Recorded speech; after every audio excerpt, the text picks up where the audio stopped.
going live.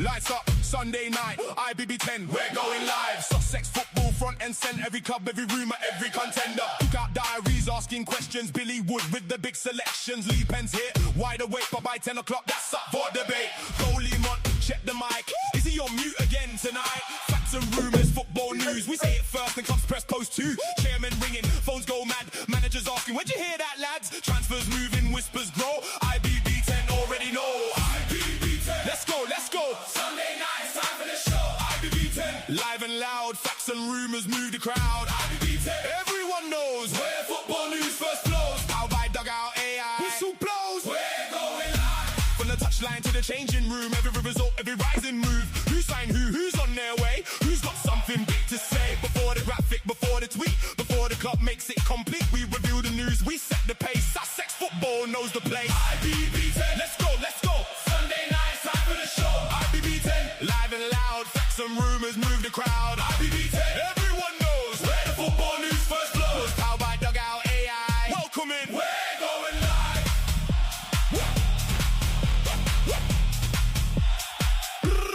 We're going live.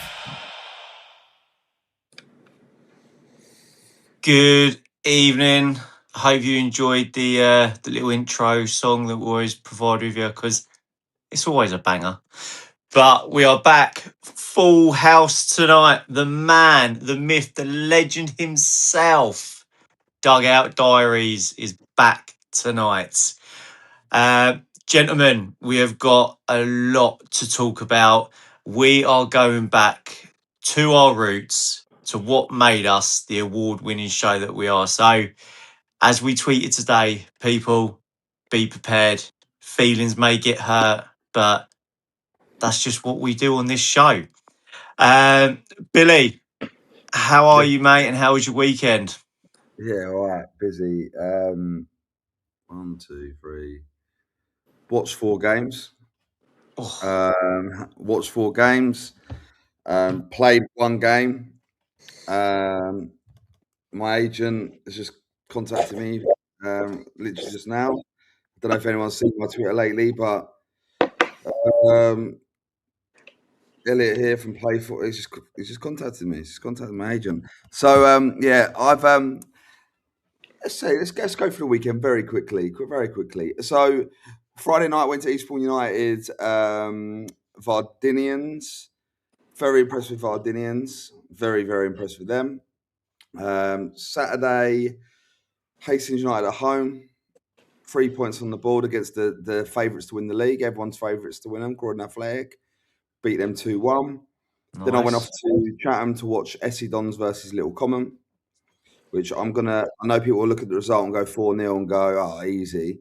Little Common, banged up, young goalkeeper in goal, gave an absolute fight and were 1-0 down for about 70 minutes in that game. And the first goal for Dons was offside as well. And that was just before half time. Common were really, right. Got to give them credit.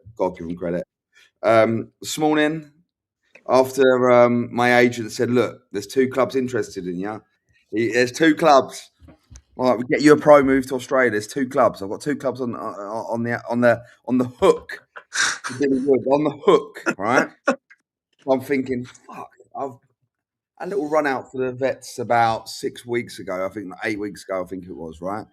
And I had a few blisters. It's been about a year since I had a run out, and I thought, you know what?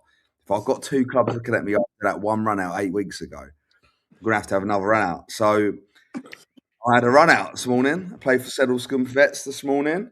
Up the Sedlescombe, up the hard work, 80 minutes in the trenches, mate. It was hard.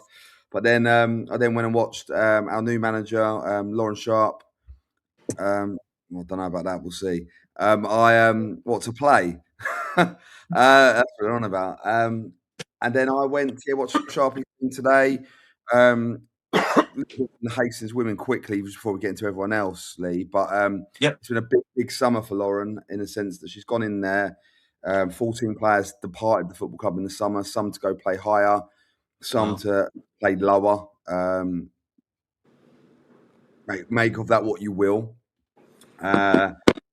and she's rebuilt a team, brought in some good players, brought in a couple of attacking options in Leah Human and Danny Parfitt. Danny Parfitt's become captain of the club, a very experienced player. I think she's going to do great for Hastings. And she's put a team together. Unfortunately, the goalkeeper was unavailable today, so a young girl called Esme went in goal, and not a goalkeeper. Gave her, but also you got to have, well, not if you're a female, but the phrase, you've got to have a lot of bollocks to go and goal, haven't you, if you're not a goalkeeper? A lot of bollocks. So massive credit to her for sticking in the sticks against a very good side in Saltdean Development, who are probably the best young players in Sussex women's football, part of the Basvic college programme, the full-time programme there. And they're a good side. So, and it's the first game that team's played together. They had no pre-season games due to the upheaval.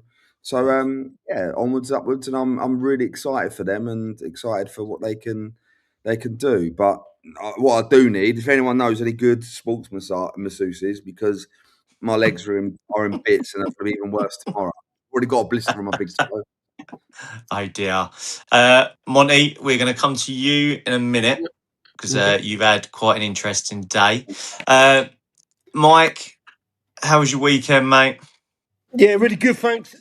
Good evening, all out there. Good to be back. Apologies, I missed it last week. Obviously, I was balls deep in a lot of beers at Littlehampton on the Sunday, and obviously I was at the Midhurst stream the day before for the FA Cup. So, yeah, I've had a great weekend. Yesterday down at Shoreham, Lancing, local derby, FA Vars. Yeah, fairly entertaining game. Went to penalties.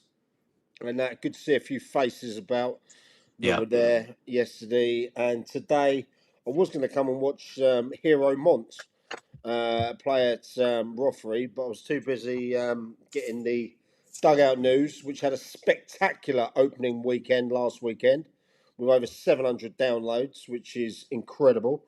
And we managed to drop today a 63-page newsletter. So, I want to thank first and foremost the contributors that do this at their own time. Write a match report, write an article, write a story, all of that, and my AI bot puts it together, to be fair. So, it's getting easier each week. It's going to be every week we're going to do this.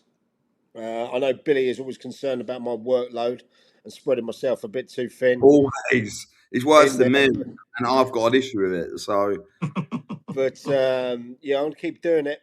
I'm going to keep pushing stuff out whilst we retain our number one spot as the brand to be with in the county, bar none. So yes, we're going to keep giving it back. And but I've had a great day. I'm going to catch a couple of games this week, I think, as well, because Saturday I am at one of my favourite niece's 21st birthdays, and all her friends love the show as well. So I'm going to go there. I might even do a little live stream there. So yeah, even. but I'm going to catch a game midweek, but we'll talk about that later. But loads to talk about because we today are getting a bit fiery. We're going to call some people out. We're going to say some things, and we're going to do what we do best, and that is brewing up a storm. That is very true. We've held back for a while, and I think we've all got a little bit that needs to get off our chest and put it out there. So, like I said, going back to our roots. Now, the hero, the man that said he was retired, but you just can't keep him retired. Goalie Mont, how are we, mate? And penalty hero, I hear. I'm tired. I'm achy. Hot day against a very physical side. But, winners win. Yes, winners win, Mon. Love that. Exactly it. Winners win.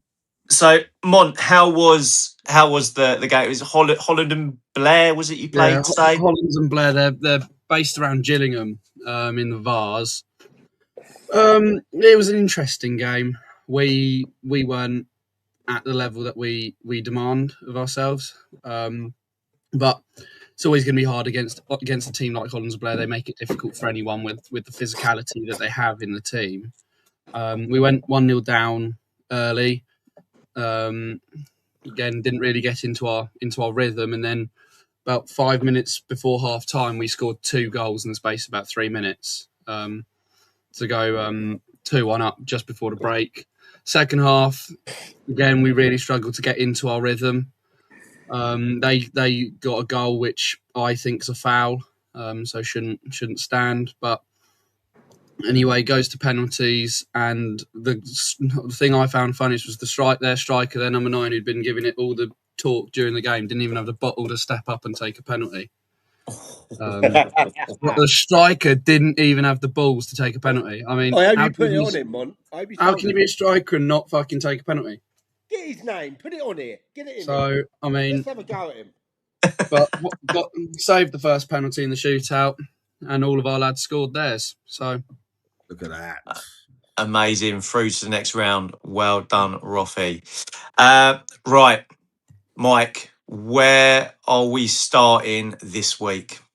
Well, seeing as the man down here is your new boys, your Hastings boys started the season, started with a bizang. I mean, there's a lot we're going to talk about. In there, but I want to speak about Hastings first because the boy wonder below me. He's had a tough pre-season. He's been on the phone like Del Boy Trotter, trying to get players in here. New managers, coaches, restart for the team, and to be fair, you got a shock. I wouldn't say a shocking result, but you got a result that I probably didn't expect. From there, but tell us how it went, Bill. Yeah, so I think it's been evident. Pre-season results have been all over the gaff, right? They have, but I think I said on here, like, pre-season results are by the by. I don't think you get an idea of who's working, who's not, but I don't think you get the full picture. Like 4-0 Eastbourne United, I think probably flattered us. 2-0 Rotherham was probably right. A couple of other games, like, that we didn't do well in, probably were right as well. So you kind of look at it and go, right, what's going on here? We then go to in the FA Cup, we get spanked in the FA Cup, and we were poor. Right? There's no denying we were poor. But I've had a lot of phone calls from different people, whether it's managers, whether it's people in the game, people around the game, questioning a lot about Hastings at the moment. Like questioning if certain things are right. And I'm never going to publicly, obviously, slag my club off, but I'm also not one who pretends or like who sugarcoats anything. Like I say it how it is. And yeah, Ronnie Dolan is an inexperienced manager. He is, but he is working hard. Not just him, Sammy, Trev, Luke Carter, Steph, Bobby. The whole team, we're working hard. We're all working hard, right? And that, like, my job is simple. I'm head of football, so I've lent on to recruit and to kind of get the Hastings identity back on can demand. Simple as. And anyone who's gave me shit about results, I've made it very clear. In my opinion, the group of players, say for example, I was managing this team, or I don't know, any Dave Orndorff, Chris Agata, Gary Elphitt, whoever I was managing this team, I think this group of players is good enough to make the playoffs. That's my opinion. Okay. That's a big statement, Bill. Yeah. I actually don't think it is, and I know that. I don't. Look, Harry Haynes is fantastic. He's just got released from Bromley, and we put him on contract because we believe there's a huge value in him. Archie Cassidy isn't the finished product, but he's the same age as Harry. Been released by Bromley. I know he played for Horsham Wyham last year. He's got things he needs to learn about the game, but he's industrious, works hard, and he's up for the fight, right? Tom Chalmers is the best right back in the league and the league above, and can play anywhere on a football pitch. And again, proved it again yesterday. We run the show. Sam Pidgeon, exceptional. It was a Facebook on the Facebook fans page, someone wrote, is it too early to put up a statue of Sam Pigeon at Hastings United? Right. So you can see the value in Sam Pigeon, Ollie Black. We all know what Ollie Black's about. You only have to look at the midfield with Ronnie in there himself, Sam King, Max Walsh. Max Walsh getting a goal yesterday. You got Finn Chapman. You got Freddie Legg. You got Callum Erskine, who got his first goal for Hastings yesterday as well. Obviously, he's just been released by Gillingham. And Warren Fuller was sick, so he went about yesterday, but Kesner led the line. I look at the squad, and I look at what's on the bench, and I look at the young lads, the Joe Cliffords, the Elijah Shue, and people like that. And I look at it and I go, well, we are really all right. Don't get me wrong, will we have to bring players in throughout the season? Probably. Injuries and what have you. But we're a playoff squad. Now, how we get to the playoffs is by winning games of football, right? And winning them the right way. Yesterday, Croydon were fantastic and probably feel a bit hard done by, if I'm honest. They probably feel a little bit, just a little bit hard done by, probably by the fact they had a couple of good chances and they're a good side, right? And they've had 2 games now where they've made chances and not converted them and not picked up any points. And Keds is an unbelievable manager, Danny Kedwell, that is. Get on really well with him. I had a good catch up with him before the game. And he can let his boys have it after it. Let him have it because he's not good enough, in his opinion. And probably not for a side tipped to win the league, let's be frank. But we worked hard. If we can show that sort of battle throughout this season, results will go in our favour more than against us. There's still lots to work on. Still lots and lots and lots and lots to work on. And we'll get better at it. We'll work it. All right. But I'm really happy, but never too high, never too low. And also a win doesn't mask what we've got to do, right? Doesn't mask it. We've still got a lot of work to do. That is fair enough. Well, I mean, just quickly, Barnaby Bay, keep commenting on that, man. I'll just have you out. Simple as that. Yeah, slow down on the comments. It's the same ones. We've got Horsham I know who you are, Barnaby. If you want me to put your real name on there, mate, let's go like that, yeah? Yeah, but also, let's be frank. The Horsham, we'll discuss the Horsham YM thing in a bit, but we're not going to discuss what you discussed on Wednesday because that's done, right? It's fish and chip paper. We're going to talk about Horsham YM and we're going to talk about the future of Horsham YM, right? Yeah, not the past. It's done now. So yeah, let's move on from the Horsham YM stuff, because they're going to get a new manager. It's going to be a new era. So we'll talk about that later on.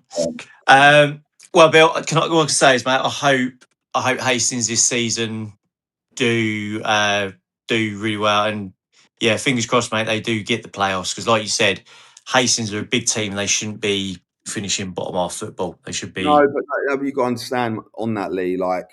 Again, we'll talk. Like I say, I think we will obviously brush about that. We will talk about Horsham later. But you got to understand the Hastings change, right? The change, right? Daniel and Dov kept us up. We've done his job, but I think our team last year loses yesterday. Do you know what I mean? I think we lose not because the players aren't either good enough. I just think we lose. I think Hassock's away was a big indicator of the mentality of the team for me last year. If you watch the team yesterday, we went 1 down, by the way, 1 down at home. Saw that. Pulled it back. So, to have that mentality to, I was worried at 1-0. I thought, here we go, we're going to get rolled over here. It could end up being 3 or 4 because maybe we won't want to get back in the game. But as long as a Hastings United team always looks competitive in games of football, at the moment, in the transition with the ground and stuff, we're not going to win every game of football. But if we're competing every game of football, I'm happy. That's all you can ask for. Mike, we put a list together, and then if anyone saw the graphic before, you would have seen the teams that are going to be discussed. So I think we need to start with the first team that was on there, and we have spoke about it before. We did upset them a little bit, but it is East Grinstead. Again, they lost. They lost yesterday, I believe. Yeah. But where do we start with East Grinstead? What is it? I think the first thing you start with is congratulating Dave Connors, Crawley Down Gatwick. Oh, absolutely. For going away from home in what's quite a local derby. You know, I also know that both managers know themselves well. Yeah. And I know that because I've had a couple of drinks with them in an afternoon. In that, both great guys that I know, both really nice guys. Picked up their first win yesterday, Mike. Picked up their first win of the season. They picked up their first win of the season yesterday. Yeah, they did. And you know, Dave has, you know, just back calling that. Dave had some struggles, moved a few people around last year, and that made the right decisions, and obviously has paid dividends so far. But at the same time, are we going to be too harsh in judging teams already? I think it's too early. It's still too early, yeah. But you look at your teams. There's teams. Hold on. Can I actually correct myself? Okay. If it's a new manager with a new side, I think it's too early. So if someone took over in the summer and we're 3 games in, I think it's too early, right? Yeah. If you've managed 30 games for a football club or close by and nothing's changing, then with all due respect, maybe it ain't for you. Maybe it ain't for you. Do you know what I mean? I'm not being. Maybe I'm sounding a bit harsh. And this isn't just about East Grinstead. I think it's about a lot of teams now that I think sticking with managers is honourable and it's not quite a noble thing to do. And I don't think we need a merry-go-round with club people after 2 games or 3 games, like managers getting the sack, right? I don't think we need that. And I don't like. We predicted a managerial merry-go-round in the summer. We did. Yeah. A little bit slower than we thought, weren't it? Let's be honest. Yeah. We thought it was going to be the biggest one. Yeah, but could it be the biggest managerial merry-go-round in August and September? Like that's so. Like for me, I look at it like this, and I look at it really simple with East Grinstead. At home on that carpet of a pitch, the only green pitch in Sussex probably with the spring and also Hayward Heath with the sprinklers and coming Worthing. In. Worthing United. Well, fucking hell, they got some dough, haven't they? Right, so like I look at it and I go, let's break it down. Let's be honest. Like rather than going, oh, they lost yesterday. They've 3 games, 1 point. Okay, that's fine. That's fine. Their point came against Hayward Heath Town, who Hayward Heath are probably the best side in that league. I think they're like the best side. One of yeah. Also, Kev's been there for what? Is this his 3rd season now? Right? 1, 2, 3. Yeah, 3rd season. Yeah, he's done. No, he's done 1 full season and a half. All right, so this is his 2nd full season. So yeah, okay, cool, right. So it's kind of half and half of what I just said, right? So, but Kev will obviously go forward, push it forward, and really, and I think Roffey will still win. I've got a feeling Roffey going to be the surprise package and win the league, and Monty's going to pick up a medal end of the season. But I look at it and go, they picked up a point there. They lost to Guernsey at home midweek, and Guernsey aren't great travellers, as we know. Yeah. Yep. And then they lose to Crawley Down Gatwick at home. So 2 home games, they picked up nothing. Now, picking up 1 point in 3 means they're 8 points. Wait, they've got to be 8 points behind now, aren't they? Well, no, less than that. No, less than that, isn't it? Well, I get what you're saying there. You can't get too far away, Bill, can you? No, I don't think they're going to challenge for the league. I don't. I had them for the playoffs. I think they'll be up there, 100%. I had them for the playoffs. But the messages I get is it's a very player-led environment. I don't know if that's true, by the way, but that's what I hear. It's very player-led. So, like the way they set up, the way they do things is kind of on the lads rather than the management. Also, it's got an anonymous message. It's like I don't even want to take credence with it, if I'm honest, but I'm going to say it because we always say the comments, right? It can be shut down. Geezer East Grinstead has put 60 grand of his own money in and got 4 points. I don't think Andy's put anywhere near that money in. I hope not. I definitely know his company have done something. Yeah.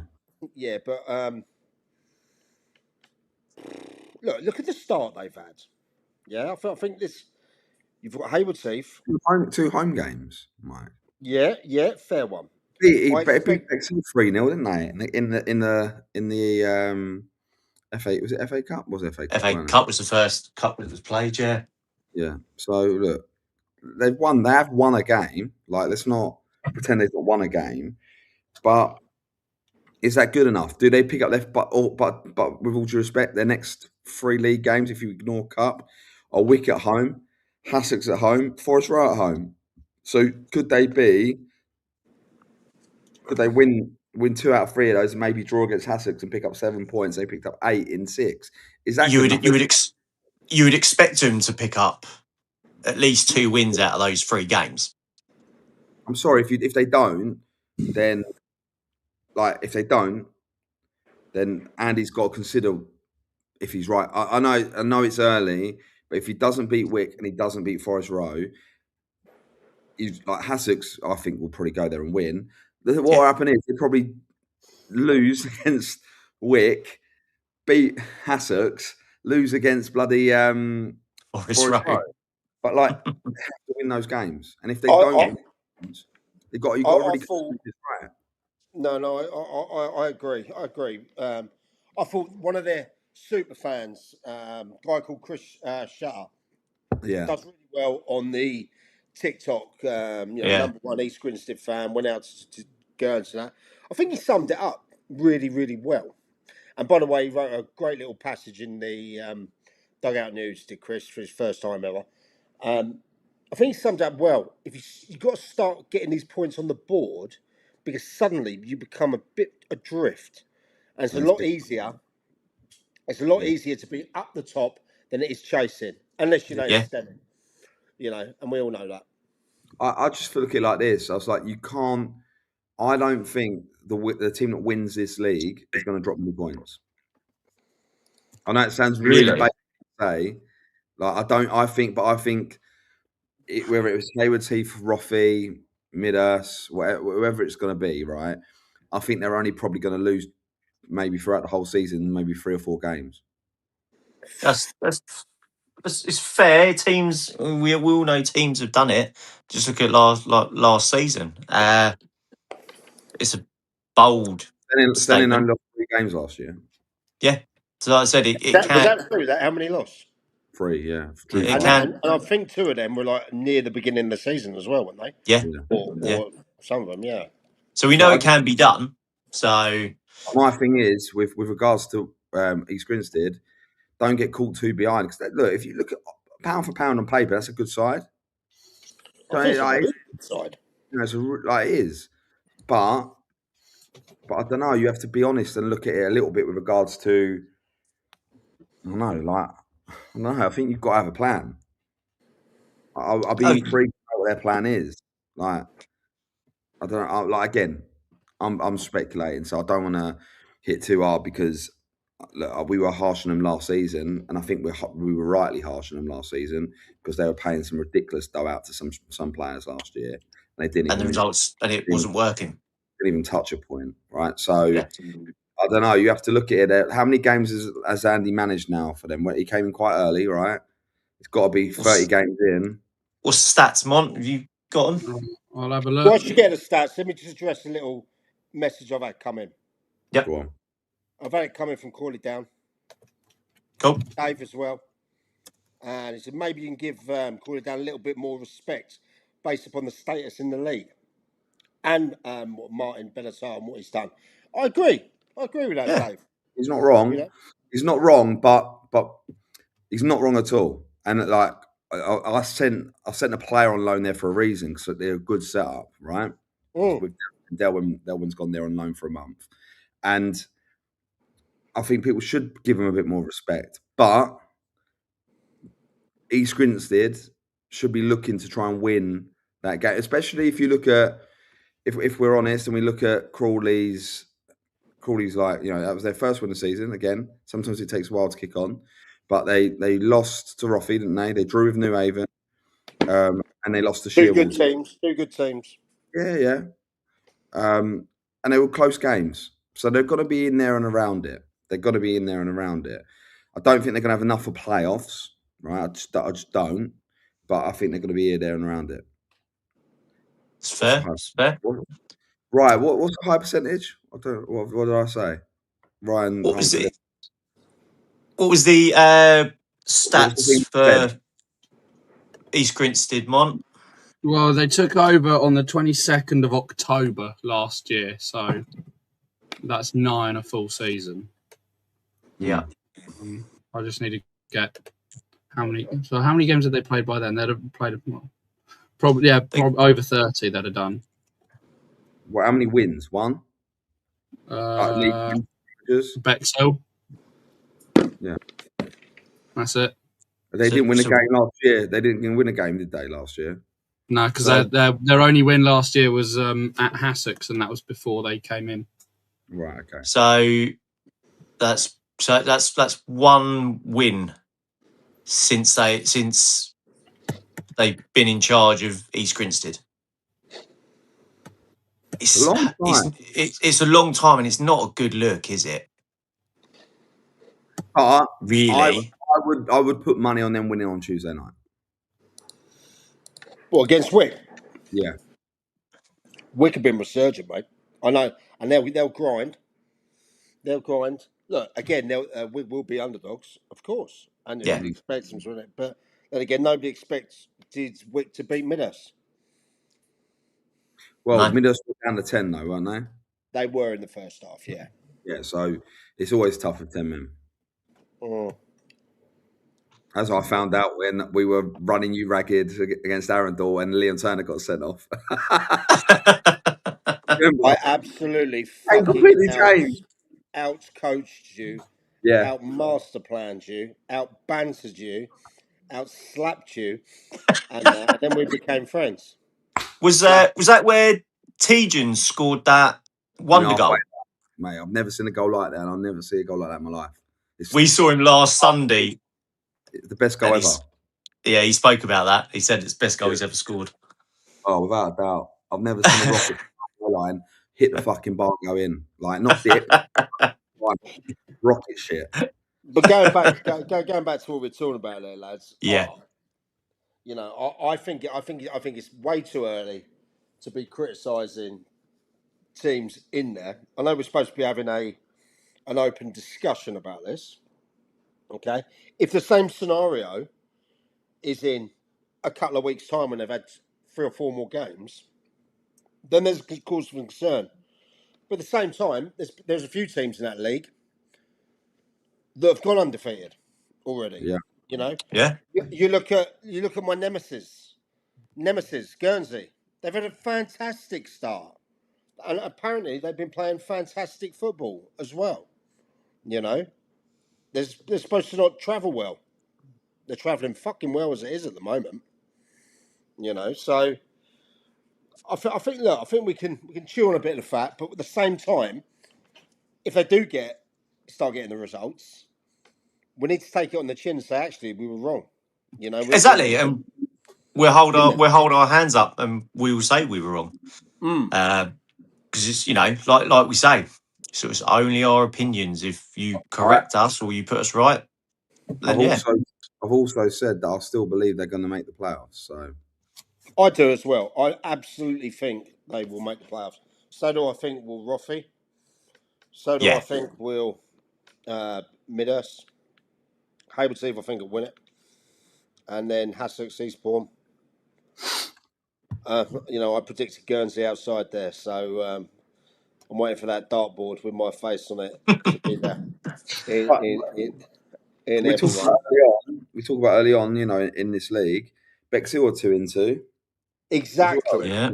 It is so. And they won today, didn't they, Bill? Yeah, they won on pens. Yeah, away Erith and Belvedere.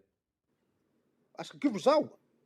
Brilliant, mate. Brilliant. Is that our Bexhill going to be little dark horses? Nah, not for the league. Like, no, Jay's not silly. Jay knows. Like, he's up against it. They haven't got the greatest of budgets, but they're more than holding their own, and they're fine. They went to East Grinstead and got slapped 3-0, didn't they? So they've had, like, is what it is, but they'll be all right in the league. But it's always a nightmare for Bexhill because they always start away from home, yeah, which might do them a little favour because their pitch is shocking. It's right now. It's more than it's like fucking the Nevada desert at the moment. The Polgrove. I've been out there. Yeah, mate. You ain't playing football on that, are you? Do you know what I mean? Cacti. Yeah, but it's not great. So, but when they've got to go back there, that might prove a little bit of an issue. Right, before we go into all the other teams and that, then, can we address the elephant in the room about that scoreline yesterday? Jesus. Yeah. Right. Okay. With that, just before we go into it, this is the only time we're going to talk Step 7 now. Yeah, no, look, we don't. It had to be mentioned because it was fucking ridiculous. Monty, I've done that before. Get the stats up. I mean, 17-0. I mean, we were all at Mike. We were all at the Shoreham game, weren't we? Yeah. And every time I looked at my phone, another goal had gone in. It was unbelievable. Josh Irish got 6. He got 15 in the Prem last year. The Hull 5, Clark 2, Castle 1, Noble 2, Mischievous 1. I mean, they were 2-0 up in 8 minutes. Goals came 5, 8, 16, 20, 29, 33, 38, 44, 45, 56, 61, 70, 74, 76, 82, 87, 91. Wow. Has Josh Irish gone down to play for Chichester B? Is he trying to get He's on dual reg, I believe. When they announced it, Chai B, they announced that he was on dual reg. I mean, who's managing Worthing? Because it can't have been Lee, because Lee was with me. You know? Well, we created the hashtag in the group, didn't we? Pen in. Hashtag pen in. So hashtag pen in. I mean, look, it's nice 3G. Get down there, son. But I actually beat a team like Hastings Women. We beat a team 22-0 once. 22-0. I think someone raised it up today online. They were saying that it shouldn't be allowed. That they've signed all these players, and I was like, why? Why shouldn't it be allowed? What have they signed some good players? Have they? They've gone on. Yeah, they've got 4 or 5 that probably were in the Prem, or certainly quite a few that were in Div 1. But at the same time, that's on the other teams. But what's the point? If that's the case, so I look at B teams as very similar to what Dorking Wanderers do. Yeah, you should service your younger lads that are either in the academy coming through or whatever, and give them a challenge point to play men's football. So like that's what Dorking Wanderers B is. So one year Dorking Wanderers B will be one of the best teams at Step 6, and then other times they might be down the bottom fighting because like the age group might not be as good or might not be as manly to like. Do you know what I mean? It's different every year. Yeah. If you're just signing good county players from Step 5 to play for your B team, it's fucking point. There's no point having a B team. It's pointless. Is there any way through for them team through to the issue? What scoring against Worthing Town? You're playing Step 7 means you're gonna get ready for Step 3. Yeah, you're playing 4 leagues below the first team. Elliot, agent. So can you do me a favour, please? All right, can you get me a move to Step 3 because these Step 7 lads at Chichester B think scoring 17 goals is going to get them a move there. What does Billy do? Billy does many things. What do you mean? Wait, with B6, do me a favour. What's that in reference to? Like, do you think I talk shit? Come on, like, let's have a little bit. No, I said, I could believe it. Look, I actually, I like their gaffer. The Chai B gaffer. He's a good guy, really good guy. And the way I look at it, he can get hold of those lads that want to play for him, that want to play for that club, and fair one. If other teams, but listen, if other teams in the league are pissed off and moaning about it, yeah, tell them to step up their recruitment.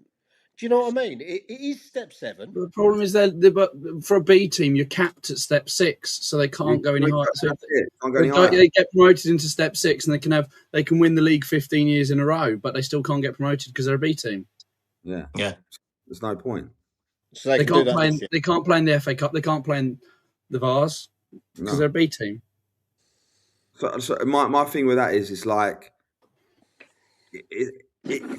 I like the idea of B teams. By the way, I do actually like the idea of B teams. When we discussed at Hastings, and it's something I would be an advocate for, longer term. I even suggested it to Eastbourne Borough when I was there, to Simon Leslie, because he was talking about getting all the best young local Eastbourne players. And I said, well, have a B team, because then you'd be able to facilitate them. But having a B team full of step 4, step 5 players, I don't know if that is the truth it should be. I've sent a message in about that, by the way. Okay, cool. But if that's the case, it's wrong. If it's a case like they've been before in the past, similar to Dorking, servicing the young lads and pushing the young lads through, and sometimes the first team players coming back from injury, fine. Do you know what I mean? Yeah. Well, I've had someone in that camp go, Chaibi is just really a mates team that's nothing at all to do with the first team. They just use the ground and the kit, etc. And I've also had another one in saying it's no different from SCFL clubs signing step 3 players.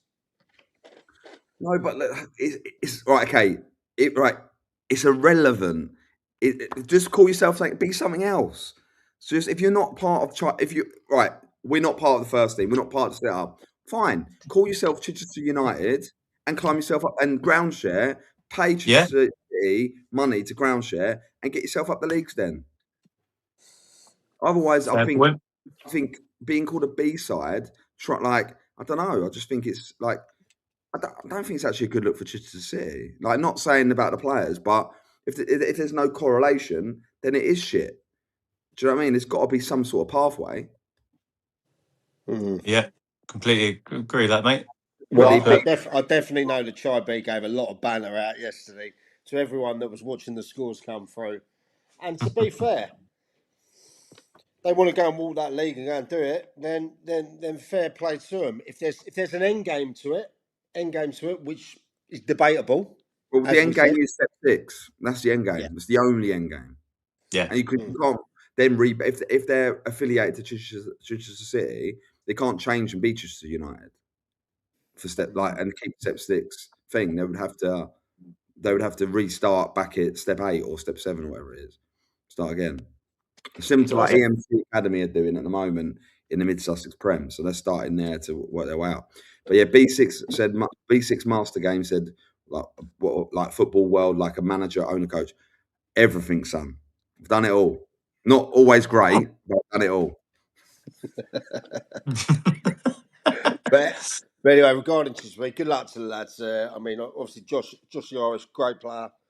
He banged in 6. He's already top of the goal scoring leagues after that. A lad I had as well, Josh Castle.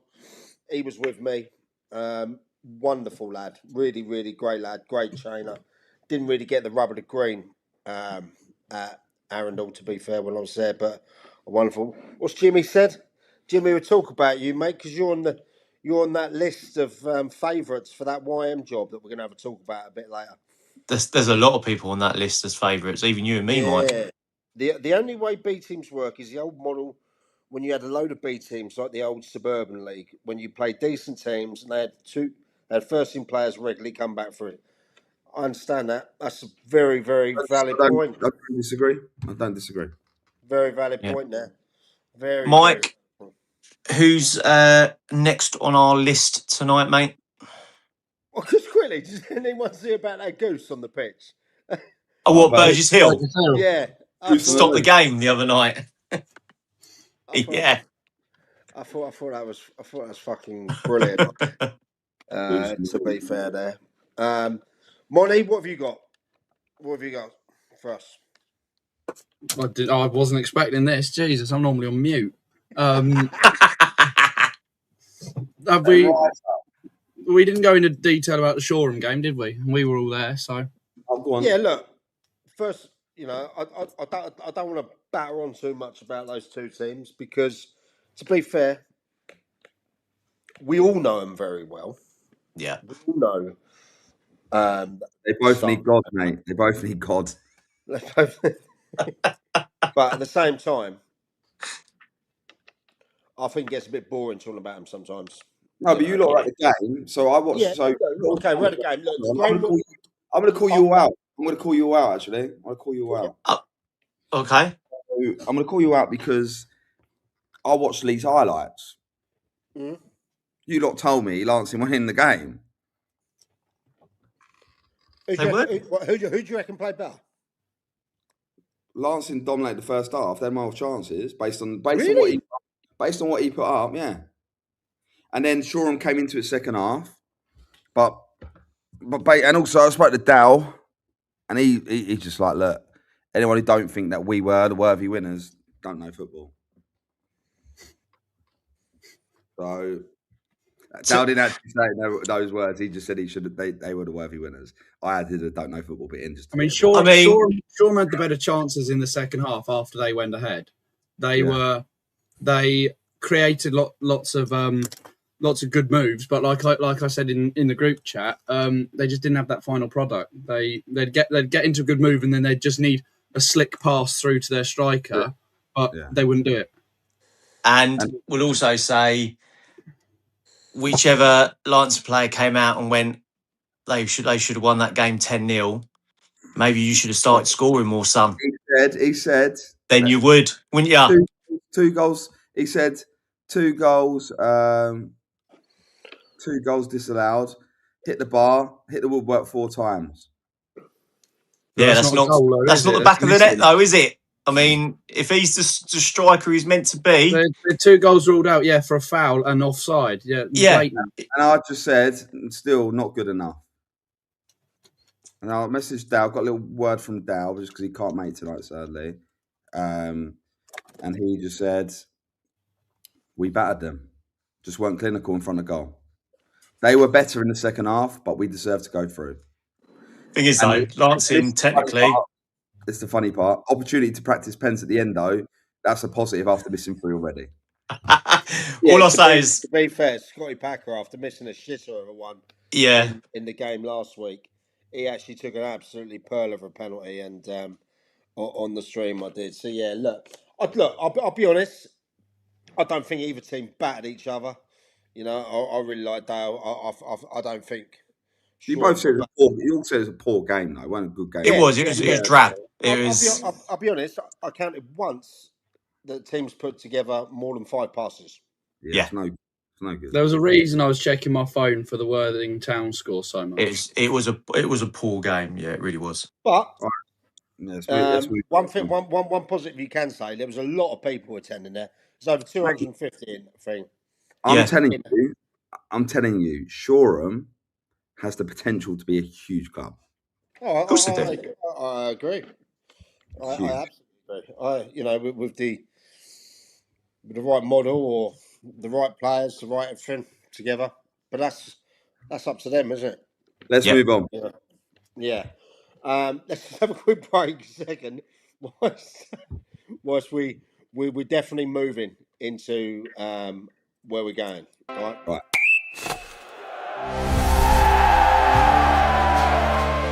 Dugout 90. Buy a can. Support your club.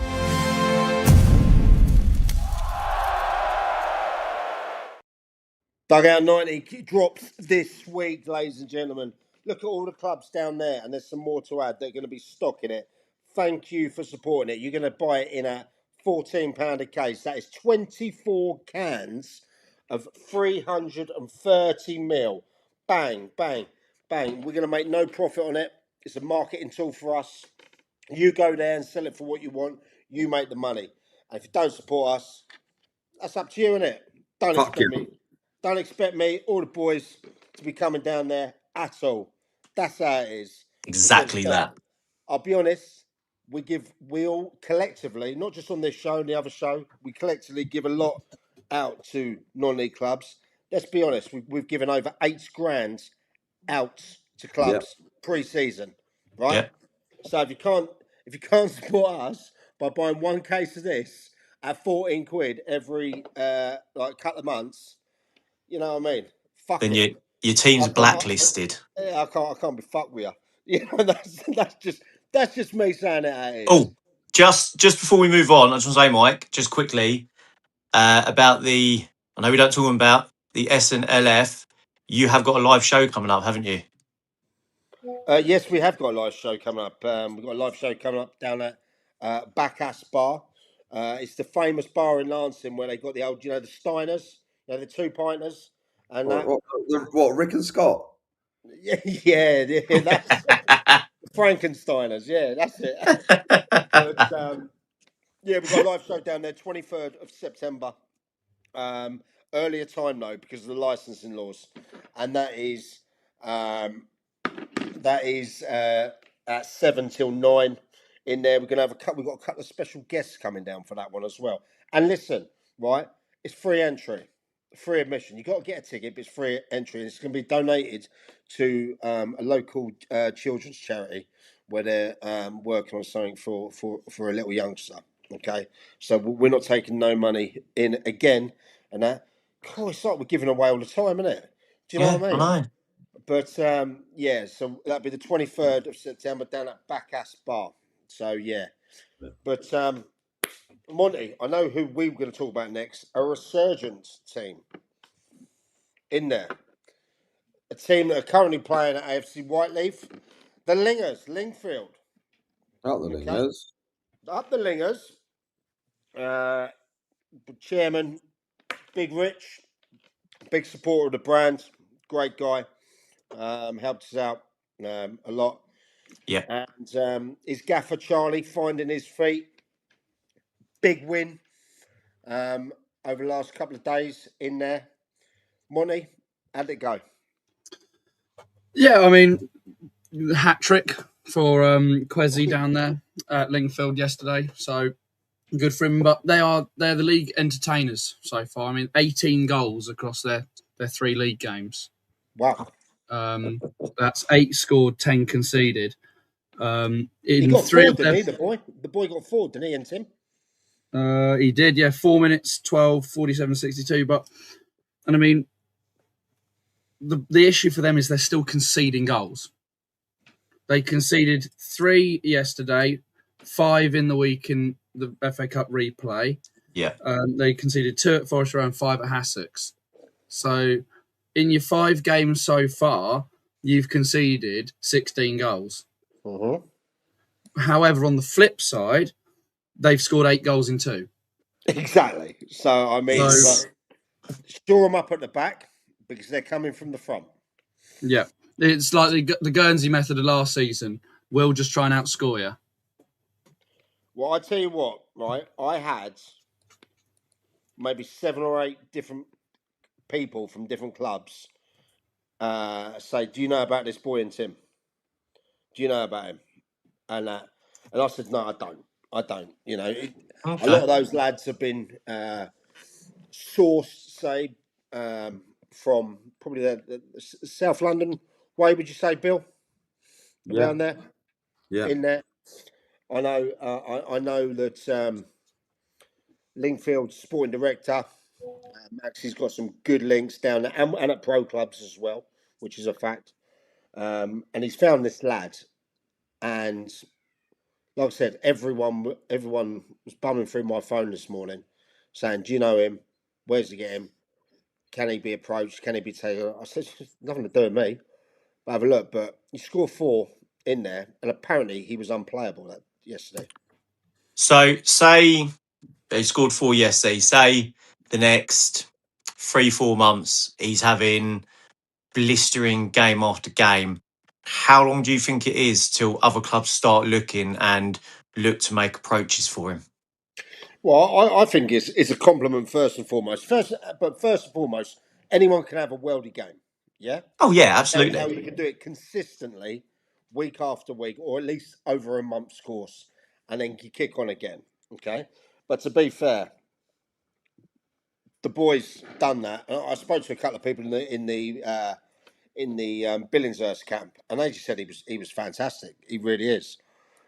So done that again. It's another side, Lingfield, where they put a lot of new players together, similar to an East Grinstead, similar to a Forest Row in Yeah.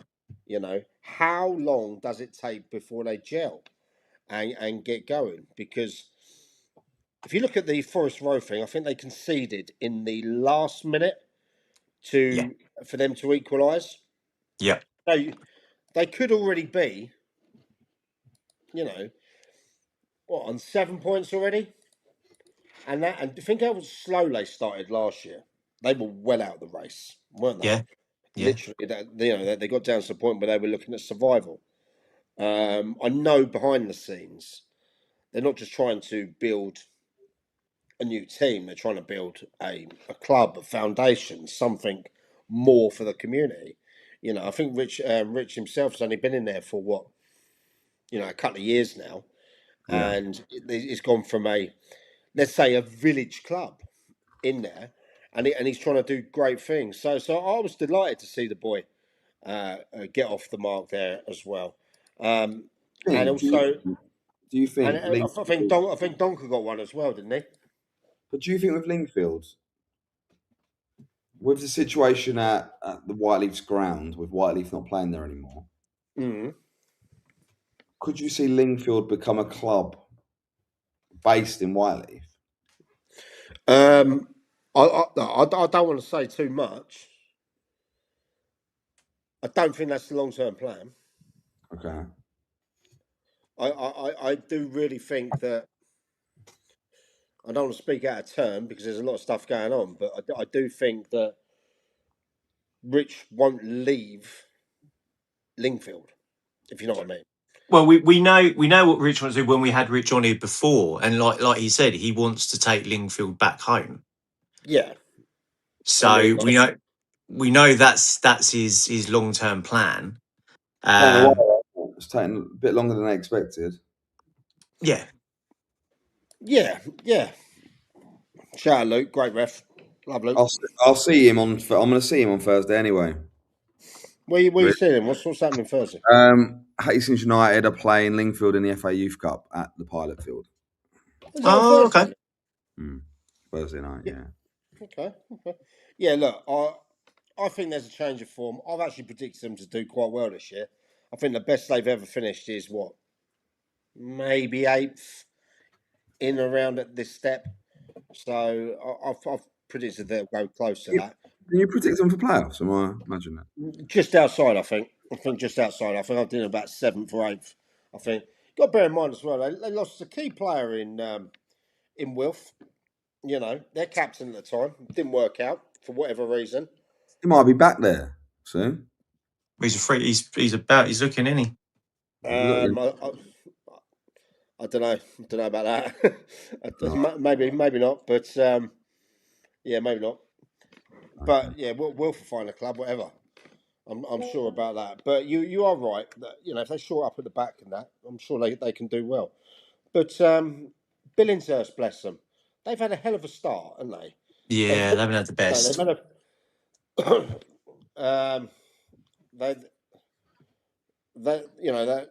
had a bit of a baptism of fire at this step. And I think Eddie's team's down there. He's really going to surprise some people. I really do. What's their start been, Mont? Well, they started at home to Bexhill and lost 2-1. Then they welcomed Horsham YM and drew 1-1. Went to Erith and Belvedere in the FA Cup and lost 4-1, and then obviously lost 5-3 at Lingfield. But I mean, and it doesn't get much easier for them. They got Pagham away Tuesday night, and then they host Eastbourne United. Oh, but that game against Eastbourne United is the first of 3 straight home league games. 2 tough games, though. They then also got Little Common at home and then Crawley Down.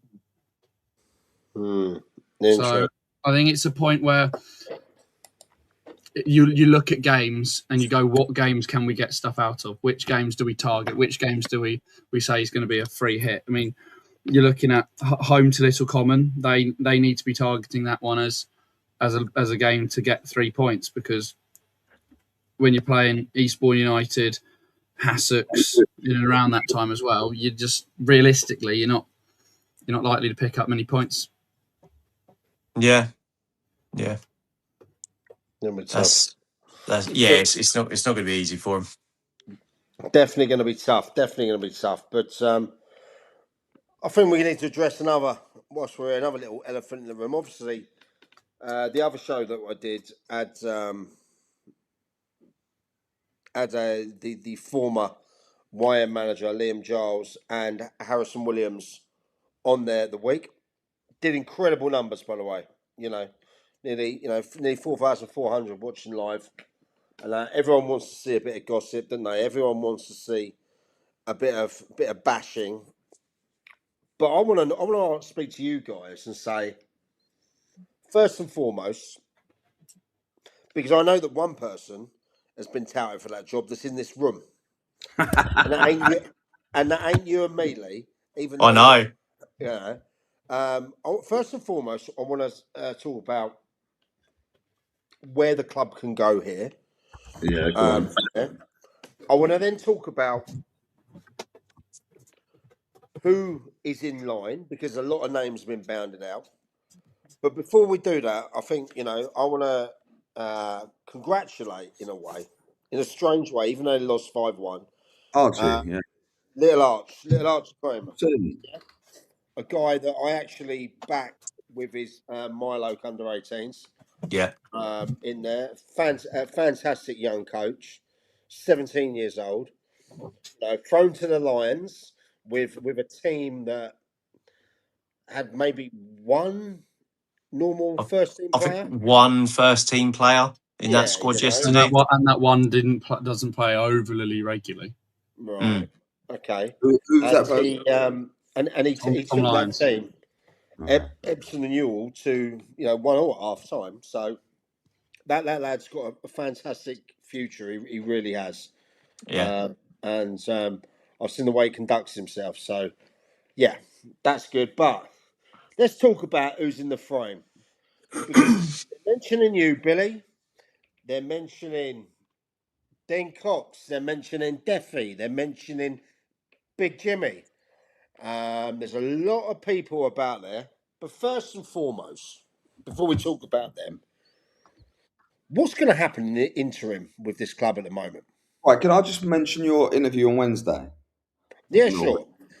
So there's no masking that Liam's a friend of mine. Yeah, there's no masking. He's like, I get on with him, and I am probably so fucking harsh to him. Like, as a mate, I'm really harsh, right? And I'm not going to go into our conversations the last week, but I've not been. Oh, Liam, it's all not your fault, and it's fine. And I've not been that way because I don't believe there's things. Again, I'm not gonna. I know we're quite open in here, but there's things I'm not going to bring up. It's not fair on the club, or him, or the stuff, or the chairman, or the ex-chairman, whatever it is now. Like, it's not fair, right? But I thought the Wednesday interview. I thought obviously Liam had his in issues. I actually genuinely thought the Liam part was kind of pointless, if I'm honest. Like, I'm not going to lie, Mike. I can be honest with you. I kind of thought it was. But not pointless. It did the most fucking views. Yeah, because online that any podcast has done in the people want. It's like EastEnders Christmas special. We all get around the fucking TV to watch it. Yeah, and it's shit, right? It's just what it is. But my thing is, look, we're award winning. IBB10 is award winning. Yeah. By the way, I actually watched the Wednesday show, so I am one of those viewers, right? So it's not even there's no real bit of banter with us. They're our mates, right? It's simple as we're all one family. But I think, but on that spin, I thought Harrison spoke incredibly well, right? Incredibly well. Great football mind. It was the first time I got to hear him in dialogue. Really, the partings I've had with Harrison. I've had a couple of phone calls after their games and vice versa, travelling from games, and I might call Giles in, H's with him and stuff. But the only other time is obviously he left Lancing when I went into Lancing, right? So that's the only kind of crossover we've had, and and we all know the Lancing thing wasn't pretty. We all pretty said things we didn't mean and regret at the time, right? but I thought he come across really, really well, really, really well. And I hope they land somewhere that they want to land. That's what I say to him all the time. I'm like, look, just take your time. Take your time with it. Don't panic. You don't need to overly tout yourself. Just be ready for because the right job ain't going to come up tomorrow. Like, it hasn't, and it won't. It's just not gonna. So you just got to be patient. But so yeah, I just wanted to say, like, with that interview, I thought there could have been a few more, like, real. But I know why not. So it is. I'll tell you what, I agree. And a couple of people have asked me that. A couple of people have said to me, "Oh, you didn't go harsh on him, or you didn't go harsh on the club." Yeah. All right. I would have First gone of harsh all, on him. And this is one thing I didn't like, right? And he's my mate. I absolutely hate the fact that Archie, and I don't know the guy with him. I sounds really rude. I don't know him. Had to take a team when none of the first team players played. I think that for me is that's a chink in the armor, because he's trying to comment, but for some reason the comments are not coming through. who? Liam. Well, tell him just to fucking message me or you. I mean, to be fair, did you see his connection the other night? I mean, it weren't the best, was it? No, get him to message us. He might text me actually. No, he ain't. But Send it, Liam. Send it through here if you want it, because if yours not coming through. The only thing I didn't like, right? Because he's a big believer of this. I'm a huge believer of this. I'm sure you lot are as well. But leave a place in a better place. Leave somewhere in a better place when you found it. They haven't done that. No. And people go, well, what do you mean? Because they finished in the playoffs last year. Right? Surely they're in a better place. Well, no, because now they're playing a bunch of kids on a Saturday. Probably because one, they ain't got the budget to play that squad anymore, or two, or all these things. But still, in that small period of time, the players, I know people go, oh, they get cup tied for the FA Vars and stuff. Well, they registered for Horsham YM to play for Horsham YM, right? It is what it is. Those lads, I feel, that should have gave Archie or the club one more week. Do you know what I mean? Just a little settle. If they want to disperse when Liam gets a job, why not? Why shouldn't they? What's the club? Has the club done them dirty then? No, well, it depends what you mean by doing them dirty. But here's my take on it, and why that why that interview went like that. Okay, I made it clear that if they were going to come on, I didn't want. He has sent me a long message. I'll read it in a sec. Yeah, cool. I made it clear that I didn't want it to be a slag off Horsham YM, especially when you don't have a member of their committee or anything there to back them up. 100%. Right. At the same time, Liam has always been a supporter of the show, and I've never ever, if he wanted to come on, and he's done it multiple times, maybe 3-4 times he's come on. Yeah, great support. Always comments on that. I've been away with him. I've been away with him and Harrison. Yeah, and it was super professional. It really was, the way they worked with the boys. Not in the evening, not the way you lot behaved in the evening. Well, you two anyway. Well, not him. You know, that's where the show comes from. The way he behaved has led to the name of this show. Exactly. Yeah. In bed by 10 pen. Exactly. Right. So, but what I'm saying is, in that team, they are all Gilesy, Harrison's, even Paul Oliver's lads at the time. Yeah. They sourced them out. Okay. They got them together. It was quite evident that team could really follow Liam around. Yeah. They've already lost. I think Gids has already gone to Stenning, hasn't he? Over there, fantastic player, and they've got great guys. And it just ended sour. I was one of the guys that said to him pre-season, don't, because his head, voice. He won't. his head probably realised he could take Wyam as far as they could go in that way. Now, one other thing I want to mention as well. I didn't want to make it a slag off Horsham because I have too much respect for Steve Ratcliffe. Not so, I'm not so much many, Anne as well, people like that on on the committee and that. Yeah. But Steve himself, who's always been a fantastic supporter, and if he is listening out there, or anyone is listening, Steve, and shout out and keep your head up and everything like that. Yeah, he's a wonderful, wonderful guy. Didn't want that kind of pressure. Wish Steve all the best, by the way. Like, Absolutely, absolutely, 100%, a fantastic guy, brilliant guy. So it was a case of, do you sort of stir the pot and let Liam and Harrison go off? Probably more Liam, because Harrison, I think, is a bit more.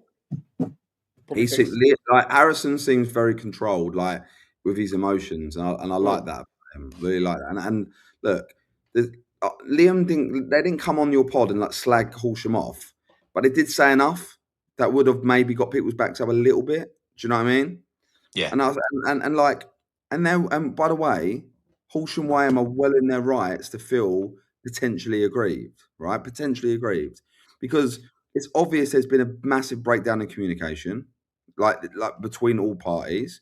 It's obvious that Liam's desires and wants and what he wants to do, they can't fulfill, which has left him massively frustrated. Yeah. And to the point, like, why am I doing it? There was times he was watering the pitch last year when he started on holiday and things like that. Like, so there is, but sadly, these are the things that when we're in football clubs, like, I'm just going to give you a little rundown of my weekend, by the way. I'm just head of football, but this is what I did this weekend. I turn up to the ground in the morning, to make sure. Friday night, I went to the ground and put the programs in the boardroom. I then put extra kit into the manager's office to give the players. I then went onto the pitch just to double check, because the electric fence I shouldn't really say about electric fence, but like electric, we've had a couple electric fence, but to make sure that I've just got a message from Jarzi, but I'm just going to go through my bits. So I've got him to mention. I've been left, and then I've been left that day. The next day, I've gone back, do my bits with Ron, speaking to Ronnie, speaking to players, whatever. Do my little bit with regards to the youth, the young, the kind of the young lot. So Jake Daniels' lot that got their first games just before the games. Meeting the mascots, running around, checking the team sheet, making sure the graphic for the team sheet's right. Then I'll get a phone call. There's emergency. Adam Smith can't do the PA box. So guess who done the music and the PA on Saturday? Me. So there's me. She got me in, mate. Too late, mate. It's 1 or 2 o'clock. So I'm there on the mic, calling out the teams when we score. Go! Like music, running around. When I just want to focus on watching a game of football. The game then finishes.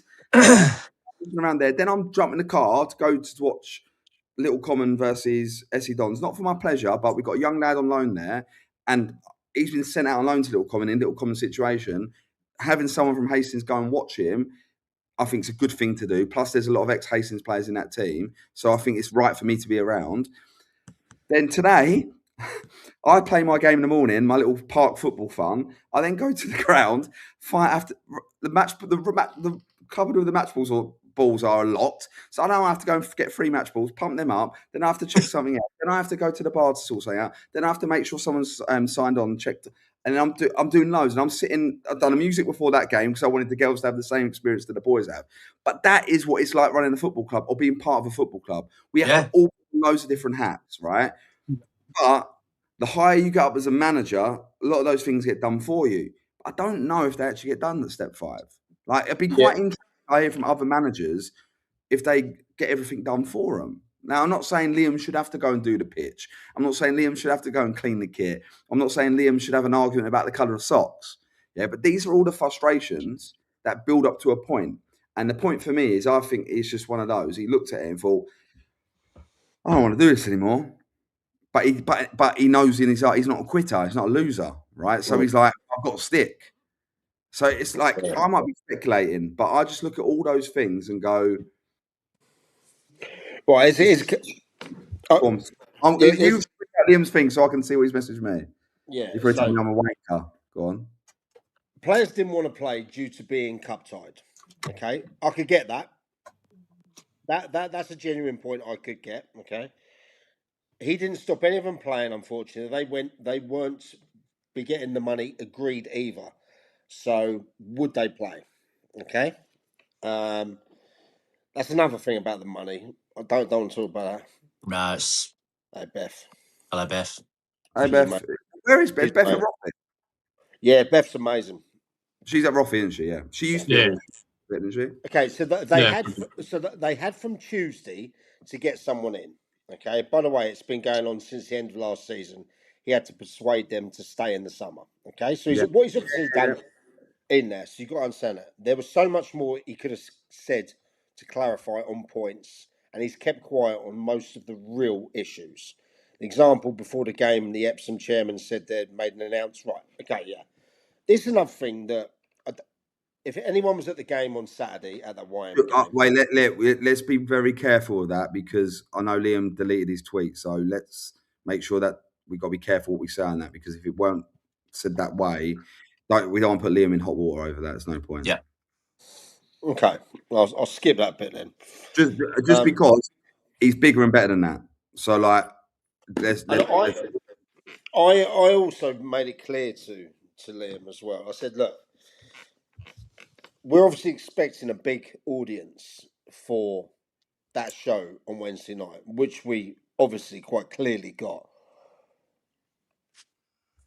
That also is message me said it's true, so you can say it, but like, okay, well, I'll mention it. Okay, allegedly, someone got on the tannoy and said that that some of the players didn't want to play for the club, they wanted to play for Liam, and that they weren't needed, as in the coaching, things like that. Words to those effects. Right. Okay. I don't know. It is what it is in that. But I did say to Liam, I said, look, I don't want you to come around and completely mug everyone off on the thing because I tell you what, it won't be a good look for a future employer. No. Yeah? You know what I mean, right? So like, I've hired people, I've sacked people. Okay, I've been hired, I've been sacked. What you do in a public persona in that way, even though it shouldn't be brought into other things, people might look at that. People might look at it and go, do you know what? The way he acted there. So I felt that he kept a lot on his chest. Okay, he could have gone nuclear. He could have gone nuclear. There's things coming out, about this and that. Does that do anyone any good? So, for example, no, not at all. Of course, it doesn't. It makes you look bad. Yeah. Let's go back to the situation, rightly or wrongly, when I went Lancing and what Alex Lang did. Yeah. Yeah. When he went because he felt hurt, he felt hard done by the club, and he decided to press the nuclear button and try and make it impossible. Yeah, for the club. He's now back at the club as captain, by the way. So to do that, he must have felt a certain way, right? But it was nuclear and it was toxic and it affected everyone, including myself. Yeah. Does it help Liam if Liam goes nuclear, which he hasn't and he shouldn't, right? Because ultimately he has aspirations to climb the leagues. Yeah. And you can have an opinion. You could always have an opinion, but you've got to be a politician as well. I know it sounds really shit, but you've got to be a politician. You've got to pick your moments. And I think if he goes nuclear and buries that football club and Horsham and Wyham get relegated this season, let's just say, it doesn't make bad on him. I don't think it makes him look good. People got, it's like that. Well, when I was there, we were in the playoffs. Now look at them. Do you know what? For me, for Uckfield to do what we did when I was there and then kept that team together and they, if it weren't for the run of games, I think they would have made the playoffs.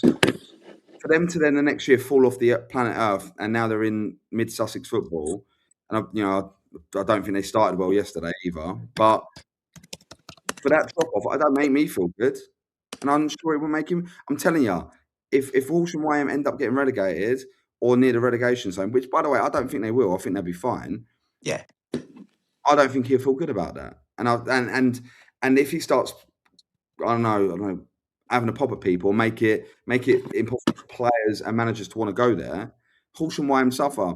And by the way, we all have to understand football clubs are going to be around long after we're gone and long before we go in there, right? Oh, good, yeah.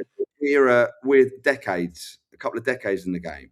The clubs last hundreds and hundreds of years, and they will most of the clubs will end up being 300, 400, 500 years old, and we would have all played our little couple of years at these clubs. So we have to be smart. Exactly. Who goes in? Right, Bill, your name is one that's been flying around. Yeah. Well, I ain't got interviews. Right. I don't think I know that there is someone having an interview on Wednesday, allegedly. I went into. I did pop into Next. I got myself a nice 2-piece. We've seen the pictures, mate. Don't worry. That geezer about 7 foot tall in that. That geezer's a lot taller than me. That geezer's a lot. I don't know if it's me, right? But look. My thing is, Horsham Wyham is, even before Liam went there, or even before Dean Carden, it's always been a club that has the environment to be an Ishmael League club. It does, right? However, Horsham Football Club are on the doorstep. Roffey are on the doorstep, right? You're not too far. That's less than 3 miles. It's not too far. It's a saturated area. It's a real fuck it. Let's just get him in. Really? Who are we getting in? Bring him in. He can't comment. Let's just get him in. Who, Liam? Yeah. I don't want him to. Don't let him bury himself, though. If he does, I'm telling you to get rid of him, because I won't allow him to throw himself under. Yeah, we will. Don't worry. How's the connection, mate? He's got... Right, Billy Wood, stop talking nonsense, we are. You know me, man. I'm only going to try and protect you. So come on. No, I just want to say, because obviously I can't comment, right? But and I'll be real quick. Yeah. Ultimately, I'm not stupid. I've got to protect myself and my image. Okay. Yeah. So of course there is a lot more to it, and the reason why I wanted to jump on is because there was a lot of comments about, they can't do it this year. He's giving up. He's quit. Yeah. And all that sort of slander. A lot of slander, right? And I can tell you now, when the season ended, I wasn't staying at Horsham Wyham. You know that, Bill. You know that, Mike. Yeah, of course. I was gone regardless, okay? Yeah. Only the main reason I stayed was because of Steve Ratcliffe. Right, okay. You know, it become a very good friend of mine, and I didn't want to leave him and his dedication and support. And to be honest, I spoke with all the boys, and the boys basically said, if the club are going to back us this year and we're not going to have all the funny business of last year, then we'll go again. So I would have only stayed, one, with Steve staying, which, you know, obviously I'm sure he won't mind me saying, obviously he's in ill health at the moment. So I was a bit concerned about whether he would stay. Yeah. Or would be able to stay, with all the battles going on. And obviously if the players were going to stay, otherwise, well, for me it was, what's the point? Because I just felt it wasn't the environment that I need to be in. And you know, if I've got to sit on my ass for 6-8 months, so be it, because I'm not going to undersell myself again. You know, I know my worth. I got a business, a young family, so if I'm doing it, I'm all in, and I'm going to give someone my everything, but I need that back, and unfortunately I didn't get it. So Liam, I'll bring up a point that I mentioned earlier, because now you're on, it's a good one to bring up. So I mentioned about the players not playing this weekend and not being available for Tuesday, right?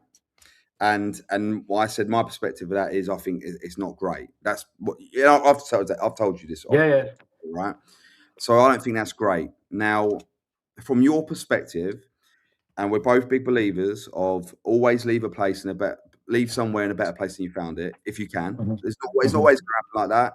You're going to go in situations, it's going to be pandemonium, right? But this club you've been at for 20 months, 18 months, yeah? 20 months, yeah. Yeah, when you found it, it was floundering a little bit. Let's be honest.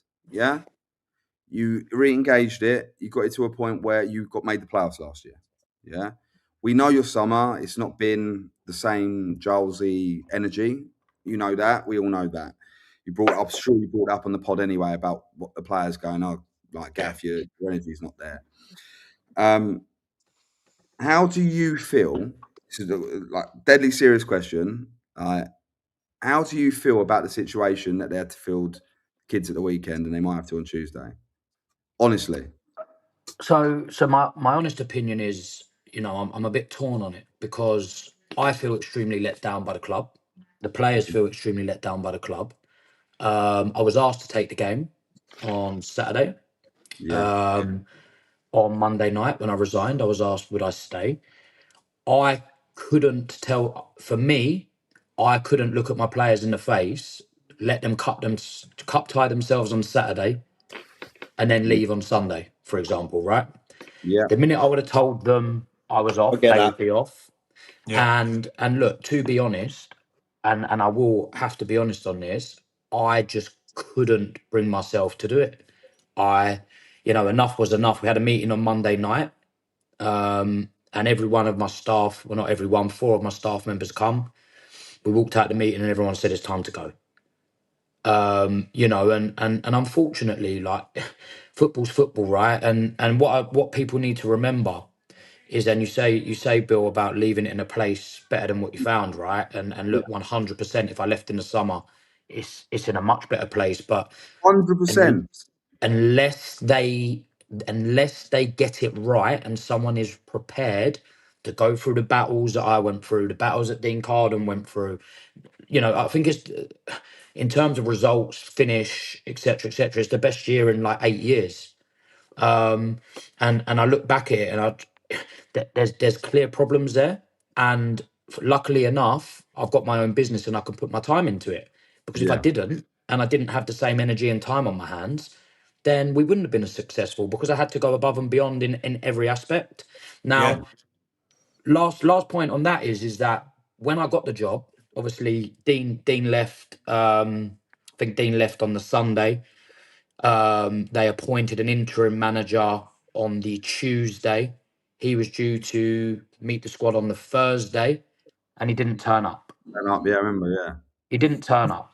So on Friday afternoon, I got a call from Steve Ratcliffe. I remember it now. I was on the M25, coming past Cobham Services, and he called me and he said, "Do you want the good news or the bad news?" And I said, "Go on, what's the good news?" He said, "Well, look, we can give you the job." And I said, "Okay, what's the bad news?" He said, "You got to take it tomorrow." I said, "Okay." I said, "Well, how many players have you got?" And at the time, they were fantastic. Amelia Montague, who's now at Roffey with Monty, and Sam. She's amazing, Amelia. Brilliant, superb. Her and Sam Henderson were trying to get a squad together. And I think we had about 7 or 8 players. And by 10 o'clock that night, I had a 16-man squad ready to go. And it wasn't on the under 18 side.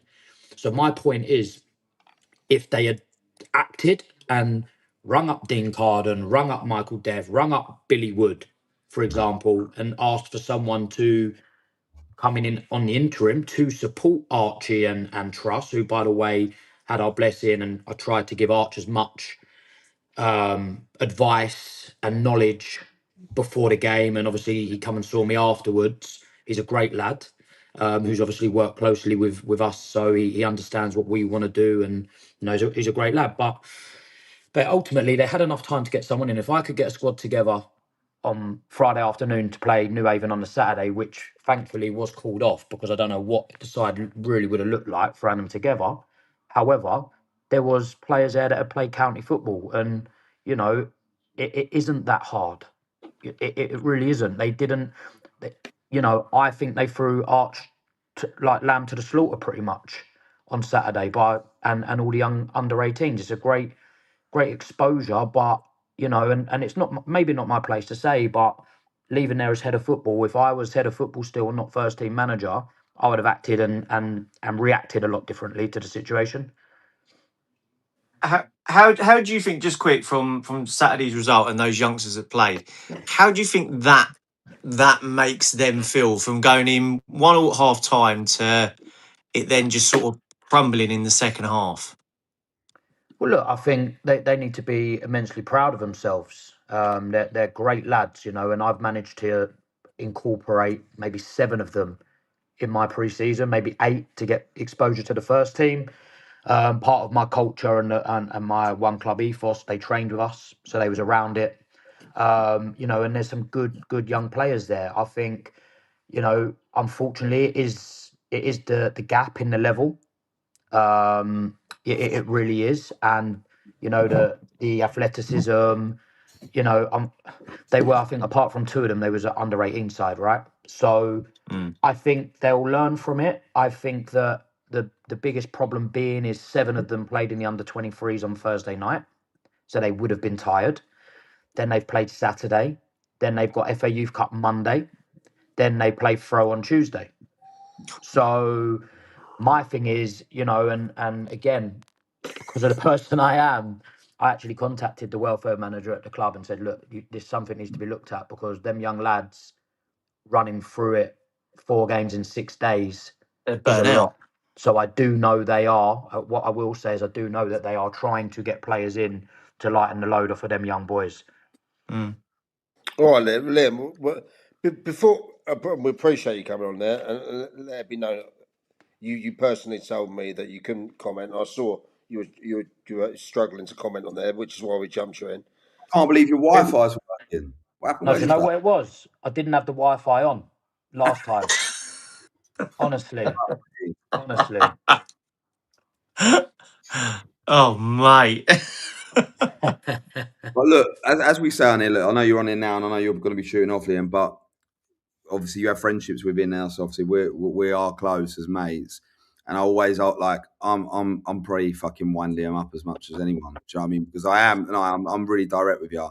But I do it because I actually genuinely believe that there's no reason for him to put himself in any situation, because ultimately he has good aspirations and will achieve those good aspirations, whether it is. Yeah. And it never, it never know in the game. Sometimes it is like that, isn't it? But sometimes it is a bit like that, and you have to do that again to get back up. And the next 6 months will play out. And it might be next week, it might be 4 weeks' time, it might be 2 months.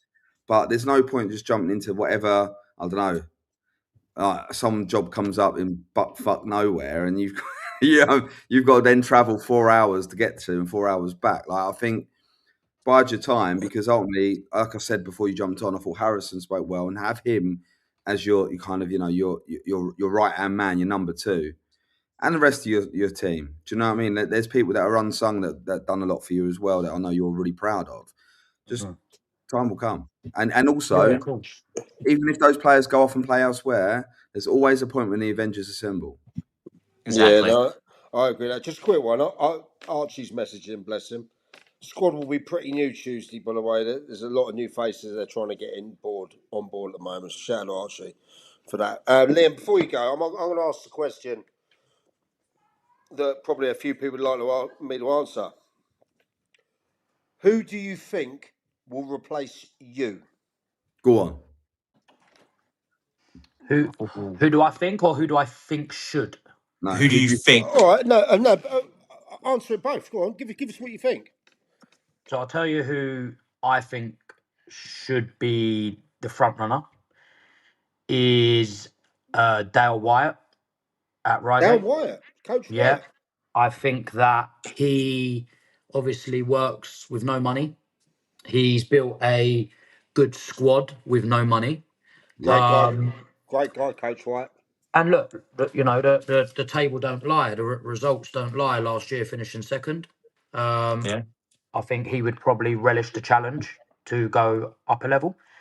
Obviously, I don't know him well enough to know whether he would even be interested, but he would be someone that if the club asked me, because I did say to the club, I was very happy to help them in recruitment. So yeah, he would be my go-to, I think, right now. But who do I think gets it?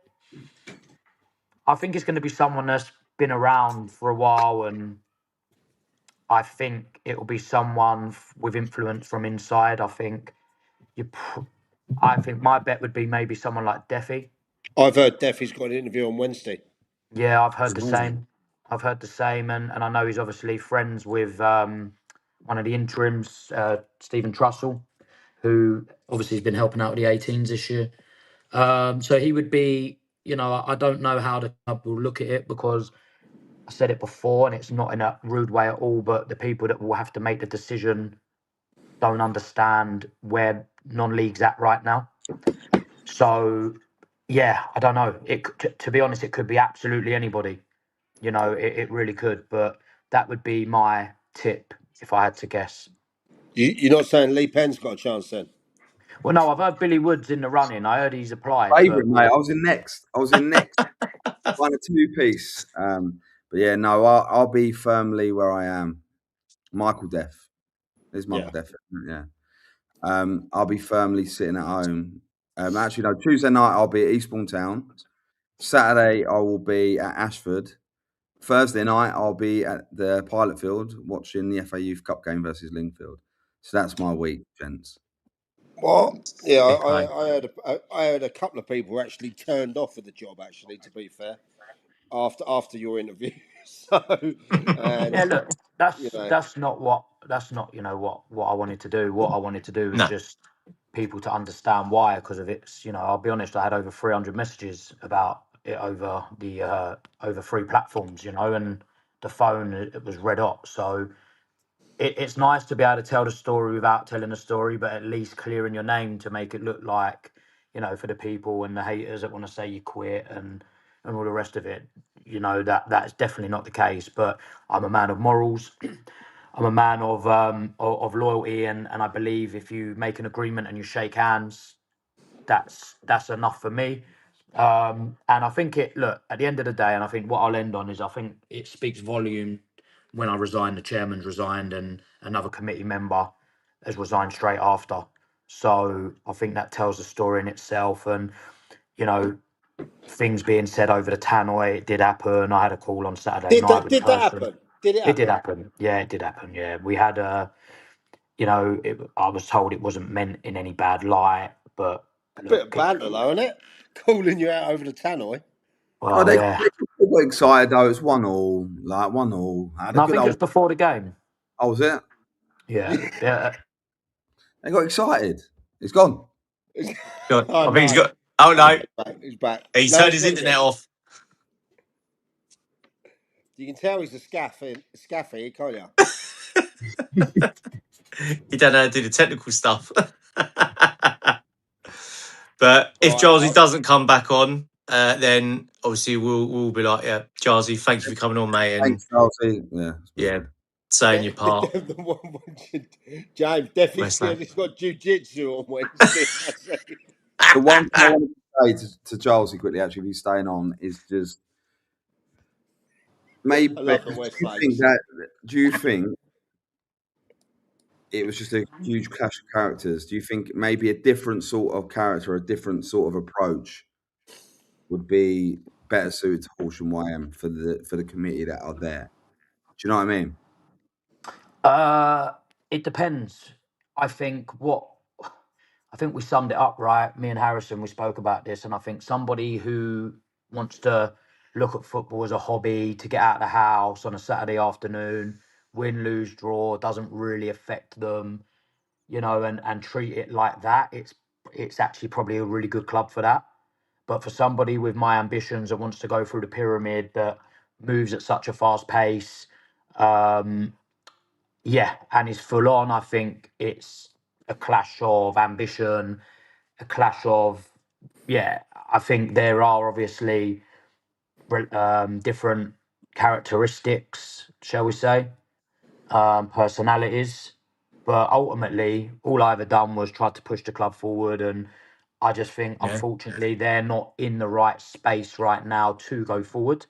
They probably need a year or two to just sit where they are and get their 3G pitch in, and then hopefully have somebody that's prepared to lead from the front like Steve was.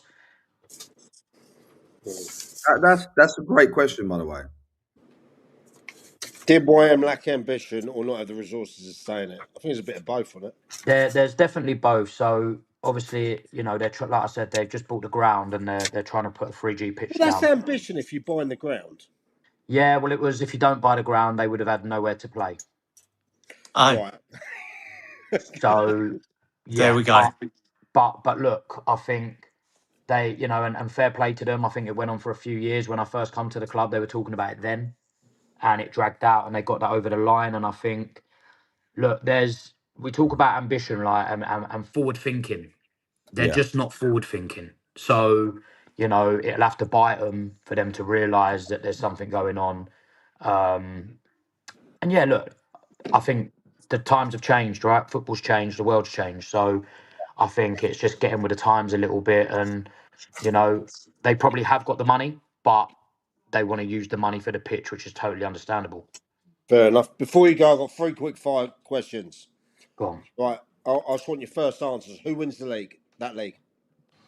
I think I said Hassocks the other night, didn't I? Okay. Who goes up via the playoffs?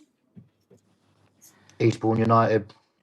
And tell me the 3 top coaches in that league. Connor Hoare, Midhurst. Love Connor. Yeah, top bloke. Tony Vance, obviously, for obvious reasons. He can only work with the squad he's got.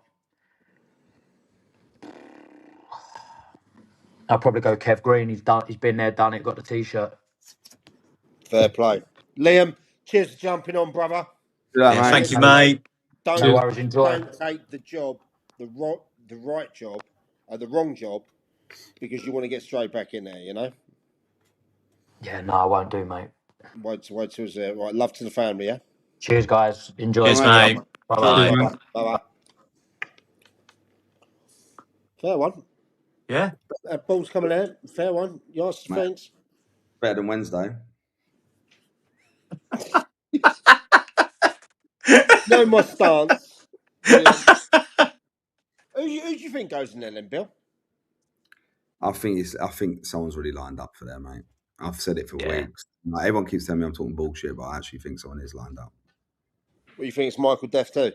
Yeah. Yeah, I do. Yeah. I think someone's worked inside. That's what I think. And I've been told I'm talking bollocks. And I might be talking bollocks, but Come Wednesday evening or Thursday, definitely announced. I said Liam knows what I think. I think Should I go for an interview for banter? You won't fucking get an interview. Go on then.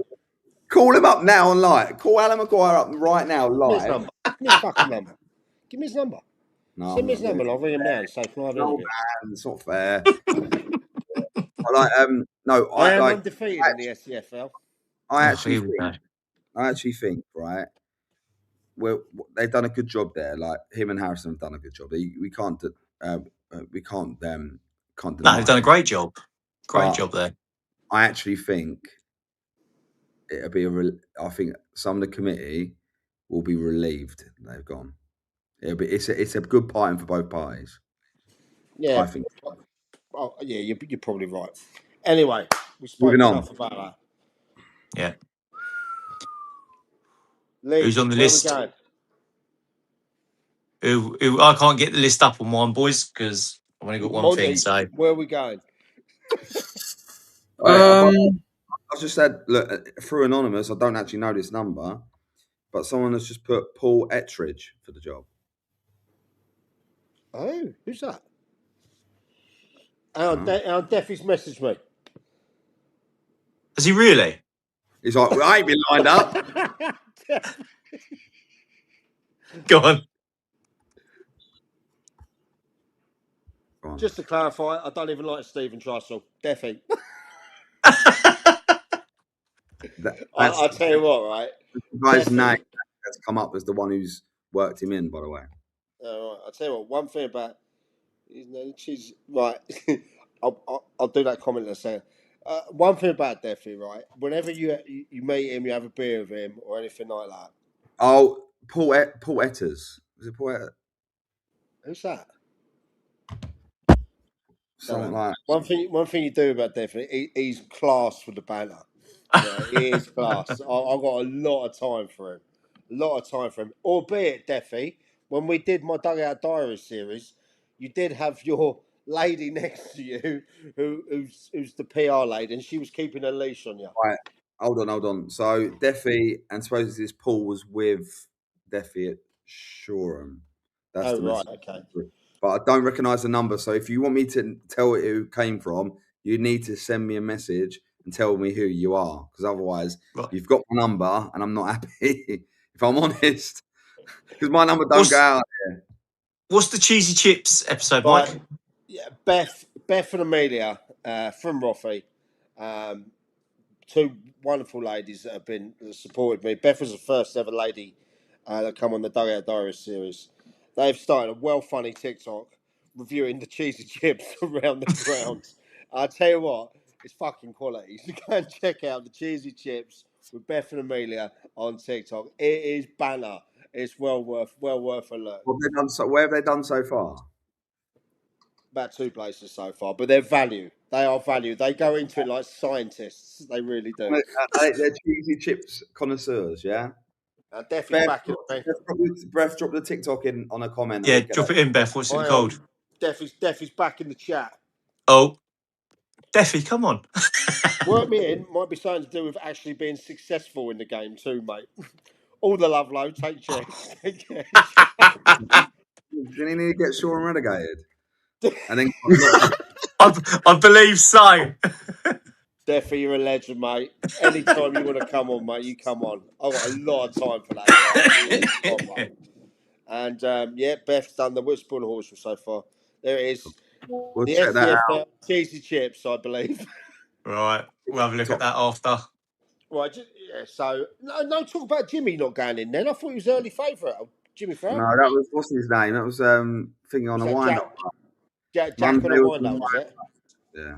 End of the day, like whoever goes in there, say Defy does get the job, right? Let's just say he gets the job. It's not undeserved, is it? No, not so. But like, you know, whether he's working or not, is it going to be? It's not going to cause outroar, is it? No. No, you shouldn't do. Monty, you live up that way. What, I know Horsham? obviously in your estate it's a bit different. But who do you think? He's got his own whole postcode, mate. You don't live near anyone. 400 acres. Well, it's true. There's no town in my postcode. Yeah, it's just the Monty he owns the town. So, but no, I'd agree with Deathy. I mean, Jimmy's someone I know and I work with still because I coach with him at South Park doing the under 12s. So, how many jobs have you got? Yeah, right, Monty. Reel off what you do. Monty, when I saw you coaching the Milo under 18s, laying down. You come watch our FA Youth Cup game tomorrow night at YM. I don't think I'll be allowed in there at the moment. To be fair, Michael Deff will be there. Definitely get me on the gate, lad. Will you? Look, on a serious one, right? So, like, his name's the one who's getting put up for it. So, what's like, from my perspective, what's the pros? I don't really know. So, what are the pros and cons? Pro, he's done the level before. Yeah. Those players, yeah. Those players. What's the con? It didn't go well for him. Am I wrong in saying he got Shoreham nearly ready? Am I wrong? No, you're not wrong. He was the manager when they changed managers just before the end of the season. They stayed up on the final day because Loxwood conceded a 90-odd minute. Yeah, like really last minute goal. Hold on, Mike. Is this the guy? So I remember this now because this was the season I finished off at Lancing, wasn't it? 2 years ago when Loxwood got ready. Yes. Yeah. So again, Defy's listening, right? So did Defy go in at Loxwood for the back end of that season after Shoreham?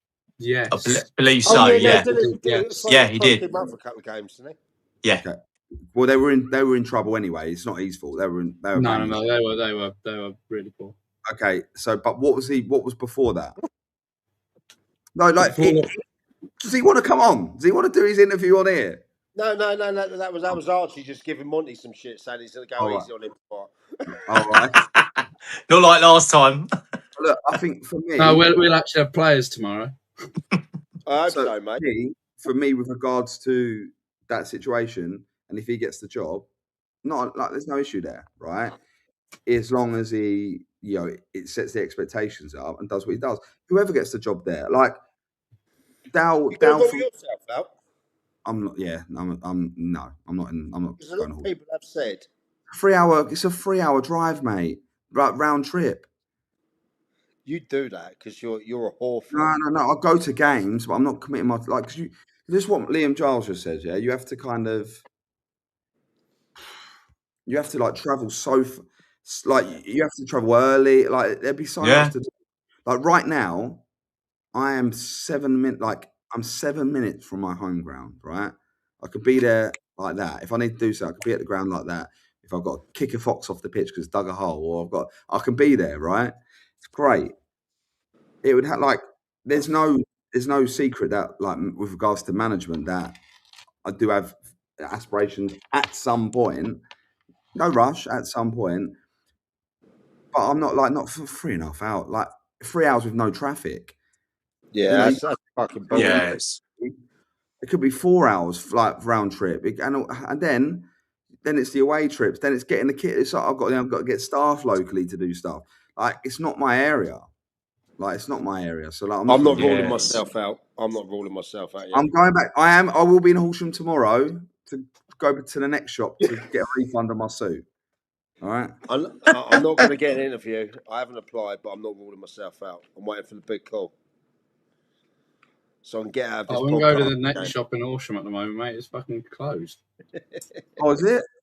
Yeah, You the ain't getting your you have to whole come down to Shoreham, mate, and get of a the refund town there. centre's closed because a glass panel fell out the roof. Oh, fuck. What the? Yeah, it's been closed for about 3 weeks. Oh, Dear, well, Right. that destroys the rumours, doesn't it? I didn't buy a There we suit. go. All right. So these people, they're wrong. Billy Wood is not making a 3 hour round trip.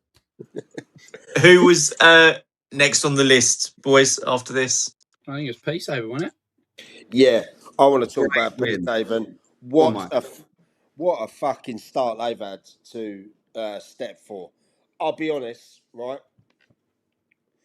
You know, they got me out of jail when I had that thing in the playoffs, and Yeah. you know, Shutty's boys did incredible there.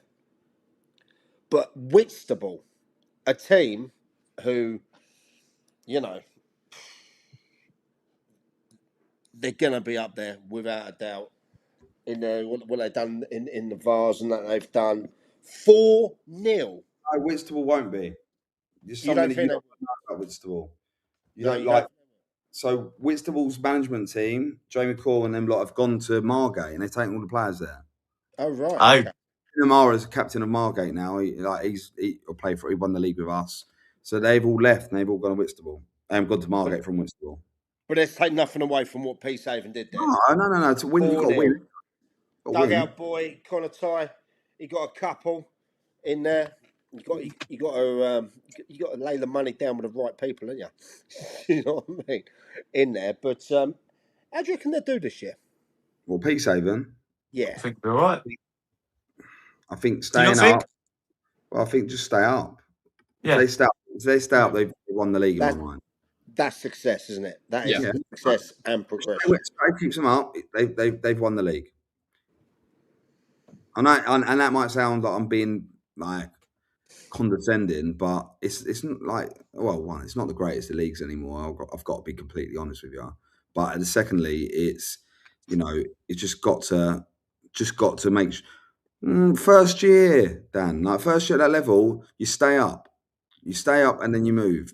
They're not a Faversham town stepping up and then got a 10 grand a week budget, or they're not one of those sort of clubs, are they? So they've got a modest budget. And they have to operate modest. Like Charlie Curran, who was at Bexhill, started from yesterday.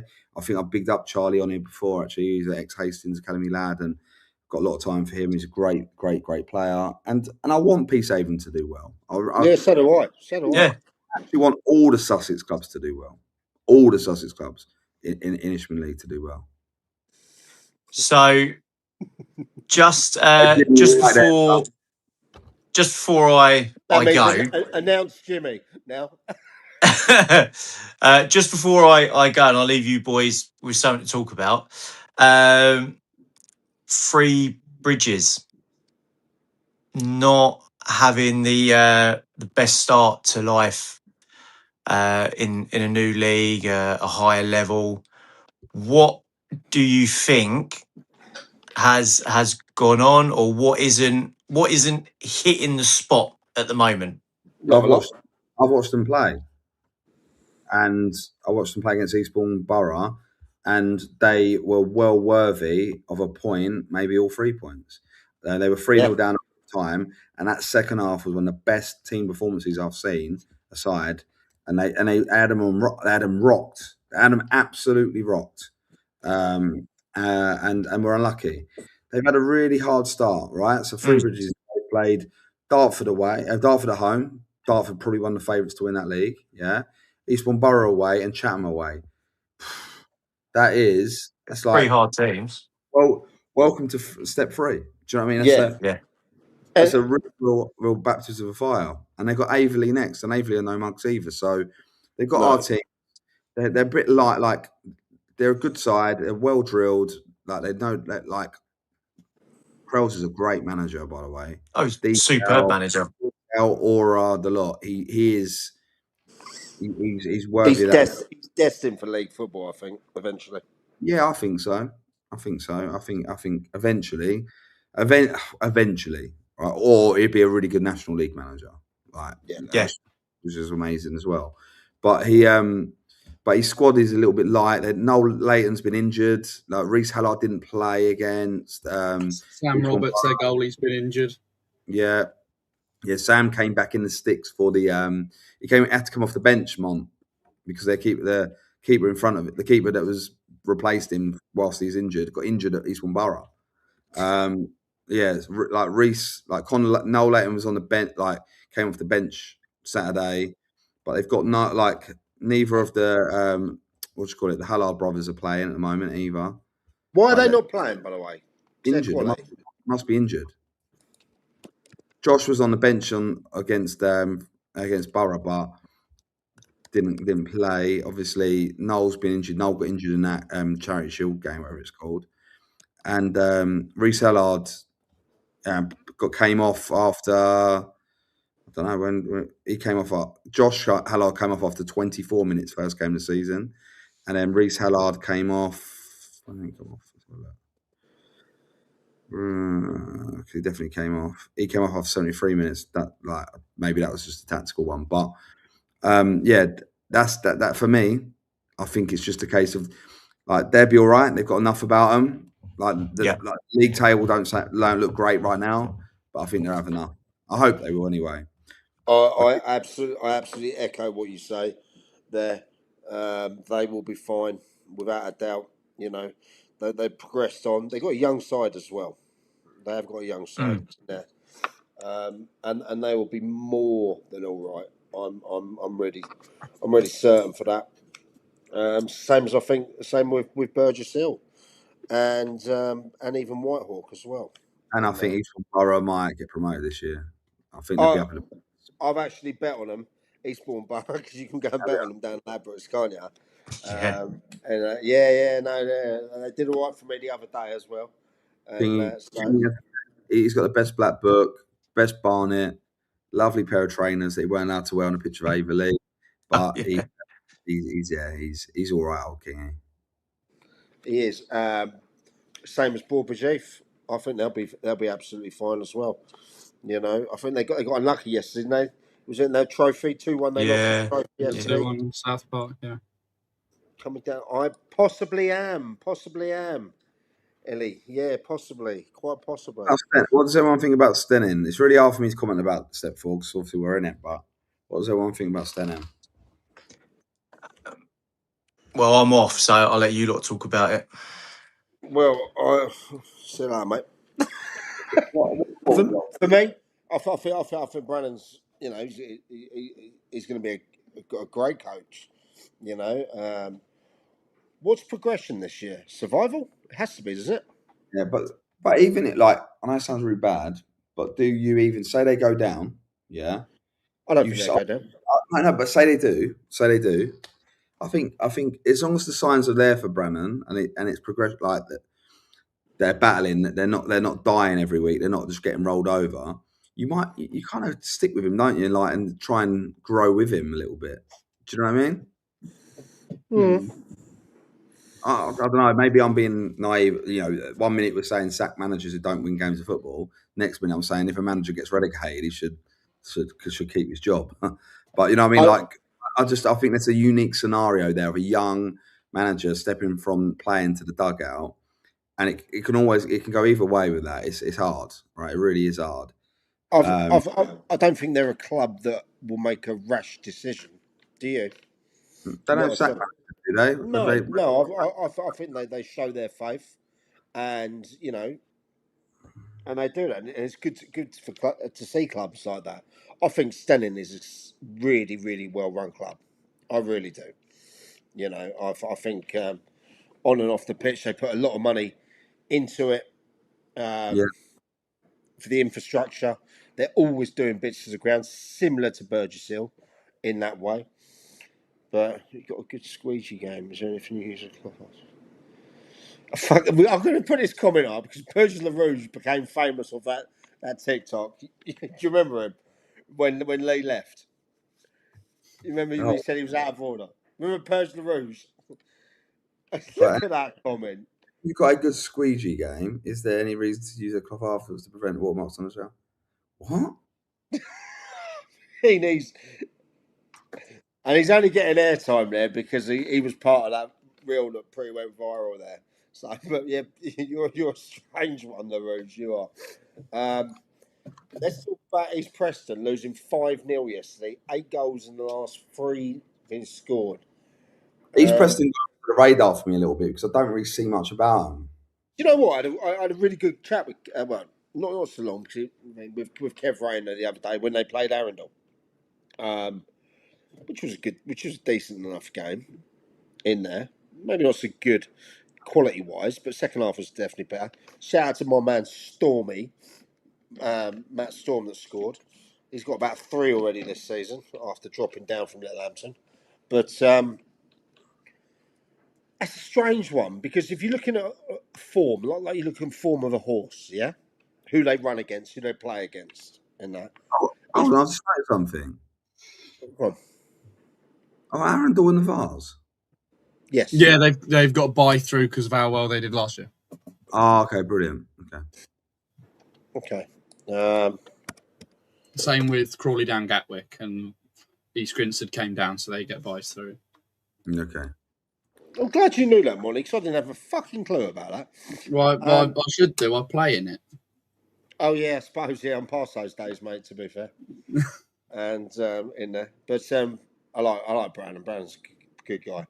Right, so look, I had a chat with Kev, right, and they played Dial Square, and they lost 1-0 to Dial Square, and he thought they were unlucky. And then Dial Square got battered 7-0 by Dorking Wanderers, and then it's happened 5-0. Yes, who did they play yesterday, Mon? What, EP? They played Jarvis Brook. Oh, right. Up the brook. I saw that pitch. It's like all the others, isn't it? It's like the Sahara. 5-0 half time. Yeah, it was 5-0 half time, which is. But don't forget, Dial Square got a red card when they played Dorking B, though. So you don't know how early that was. It was 2 yellows, so I would expect it to be later on. But the 7-0 goals, the goals for Dorking in that game came in the 18th minute, 53, 64, 79, 83, 84, 89.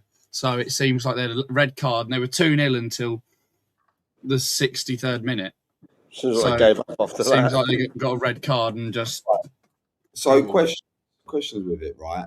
That league a little bit. The teams that I don't know anything about, Dial Square and Clanfield. Like Clanfield don't look like they're going to do much by their early results. I had a good chat with their gaffer pre-season, who's a really good lad. You know, he's really. Who are they? Where are they? What's their story? Clanfield, like fucking over that way, in like miles over in the Wessex, isn't it? Out that way, isn't it? Are they going to struggle then? Are they going to struggle? I know they got a lot of bigger teams around them. When I say bigger teams, no disrespect to Clanfield, but I'm saying some bigger teams around them there. Took a lot of their players, and He was trying to wear his heart on his chest, but I suppose So, it is so what it is. their next league game's against Shoreham at Shoreham, so really Shoreham should beat them, right? I'd probably expect so. To be fair, sure. Before that though, Shoreham have got a short journey past your way over to the Westies on Tuesday. But Westfield have started the season poorly as well, so they couldn't they drew with Ringmer and lost on pens. Yeah, well, didn't they? They had 2 penalty shootouts in the last 2 games, didn't they? Lost both of them, sadly. But Yeah, look, the tide will turn with those boys. It's just when, isn't it? It's just when. 100%. Jack Stapley and Harry Stapley have done wonders down that club. They really, really have. They've got Shoreham. Like, I think that game, because I think that game will suss out where Westfield are at.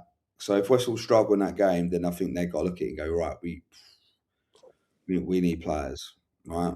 Or something needs to change. Not manager, just something needs to change. And then, but yeah, sure, we've got Clanfield the week after, so I don't know. I'm just intrigued. I'm intrigued by Dial Square and Clanfield. Send me some, like, if you're either at one of those clubs, tweet me a VO link to one of your games. I'd love to just have a watch. So I'm talking like with a little bit of understanding about what you're about. So yeah. I mean, Clanfield have conceded 3 goals in each of their 3 games they played this season. And who they played? Saltdean Infinity and Romsey Town. Well, Saltdean Infinity will probably finish in top the two, top 2 or 3, but both of them. They're the top 2 teams this year, I think. Don't know anything about Romsey. And then according to the website, their game against Loxford on the 18th is postponed. That's Tuesday night's game. Apparently, it's postponed according to the website. Cup game. That's why. Right. Yeah, that would make sense. Honestly, if you're at Dial Square or Clanfield and you bother listening to us, which you probably don't, like I won't share it with opposition, but I love to be educated about you a little bit more. So I love a VO link to a game. That'd be great. I definitely know the Dial Square lads tune in because they on the SNF when we did our predictions, we all put them like well out of the way. And I think even the chairman got on the phone and went, "No, you're wrong," which is good. So I appreciate that. But yeah, I think there's one of the guys up there something to do with like the Arsenal agents, isn't it? If I'm right in saying. Yeah, Dial Square is where Arsenal originated from, so it's all Arsenal. Well, Arsenal were from. Arsenal is all about. Dial Square is quite famous within the Arsenal group, so. Okay, and congratulations, Monty, on winning the whatever it is, the Community Shield today. Yeah, I didn't watch the game. Too busy getting through the next round of the bars. Oh, Dial Square's in Naphill. Yeah, they played Naphill. Yeah. I had it in my head though. Yeah. Sorry, yeah. Yeah. Oh, yeah. It was. I read online. When they came into the league, I read online. It was like a fan group who got pissed off with the Arsenal owners and went and started their own club. Yeah, that's it. This is exactly. I'm reading it now. That's pretty cool. That's pretty cool, isn't it? To be fair, that's pretty cool. Dial Square up there is one of my favourite teams now. Up the Dial Square. Go on. Joe, what? I'm going to start. Come on, Dial Square. I'm putting you in my bio. You're my team now. You're my favourites. Come on, let's go and get some points on the board. Come on.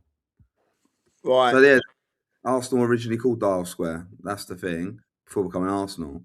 And then in January 2020, Arsenal fan Stuart Morgan founded Dial Square after becoming disillusioned with the club. There you go. He was not happy. Hang on. Shout out my boy Agent Nigel Williams. He's listening there. He's been helping me out with some info in and around the stuff. Shout out Nigel. You're my guy. Can we open up, Mike? Can we just for the last 5 minutes, just any random question, fire them away. I'll put it out there. I'll put it out there for the random questions. Whilst you're there, both of you, I just want to, just with the Prem games, I want a quick win. I'm going to call them out whilst I go through these. Right. These are happening on Saturday. No, when's the 18th? Oh, Tuesday. No, it's Crawley Tuesday. Down, Gatwick or Guernsey. Quickly. It's at Crawley Down. Yep. I say it down. draw. Crawley Down. East Grinstead Wick. East Grinstead. East Grinstead, yeah. YM Forest Row. Draw. YM. Forest Row need a win. Little Common, New Haven. New Haven. New Haven. Pagan, Billinghurst. Pagan. Yeah, I agree. Vardinians, Bexhill. I'm going to say draw. Bexhill. Bexhill. Hassocks, Seaford. Hassocks. Hassocks, yeah. Oh, this would be a good one. Hayward, Heath, Eastbourne. Oh, Heath. Hayward. Heath, yeah. Steve, stop my drink, please. I'll come and see you. Yeah, Jimmy, go on, get your question up. Right, and the next one is Lingfield, Lancing. Lingers. Cool. This is a one, that one. Midhurst, Roffey. No comment. Well, you're going to say Roffey though, mate, and yeah? That's even worse. I don't make predictions on my team's games ever. Right, well, I reckon that'd be game of the... Roffey. I never make a prediction on any team that I play, coach, or have any affiliation. I'm never make a prediction. Should we put up the Div 1 as well while we're waiting for Jimmy's question? Go on, would you say? And quit. Brett Pittman's going to slam 3 against Monty.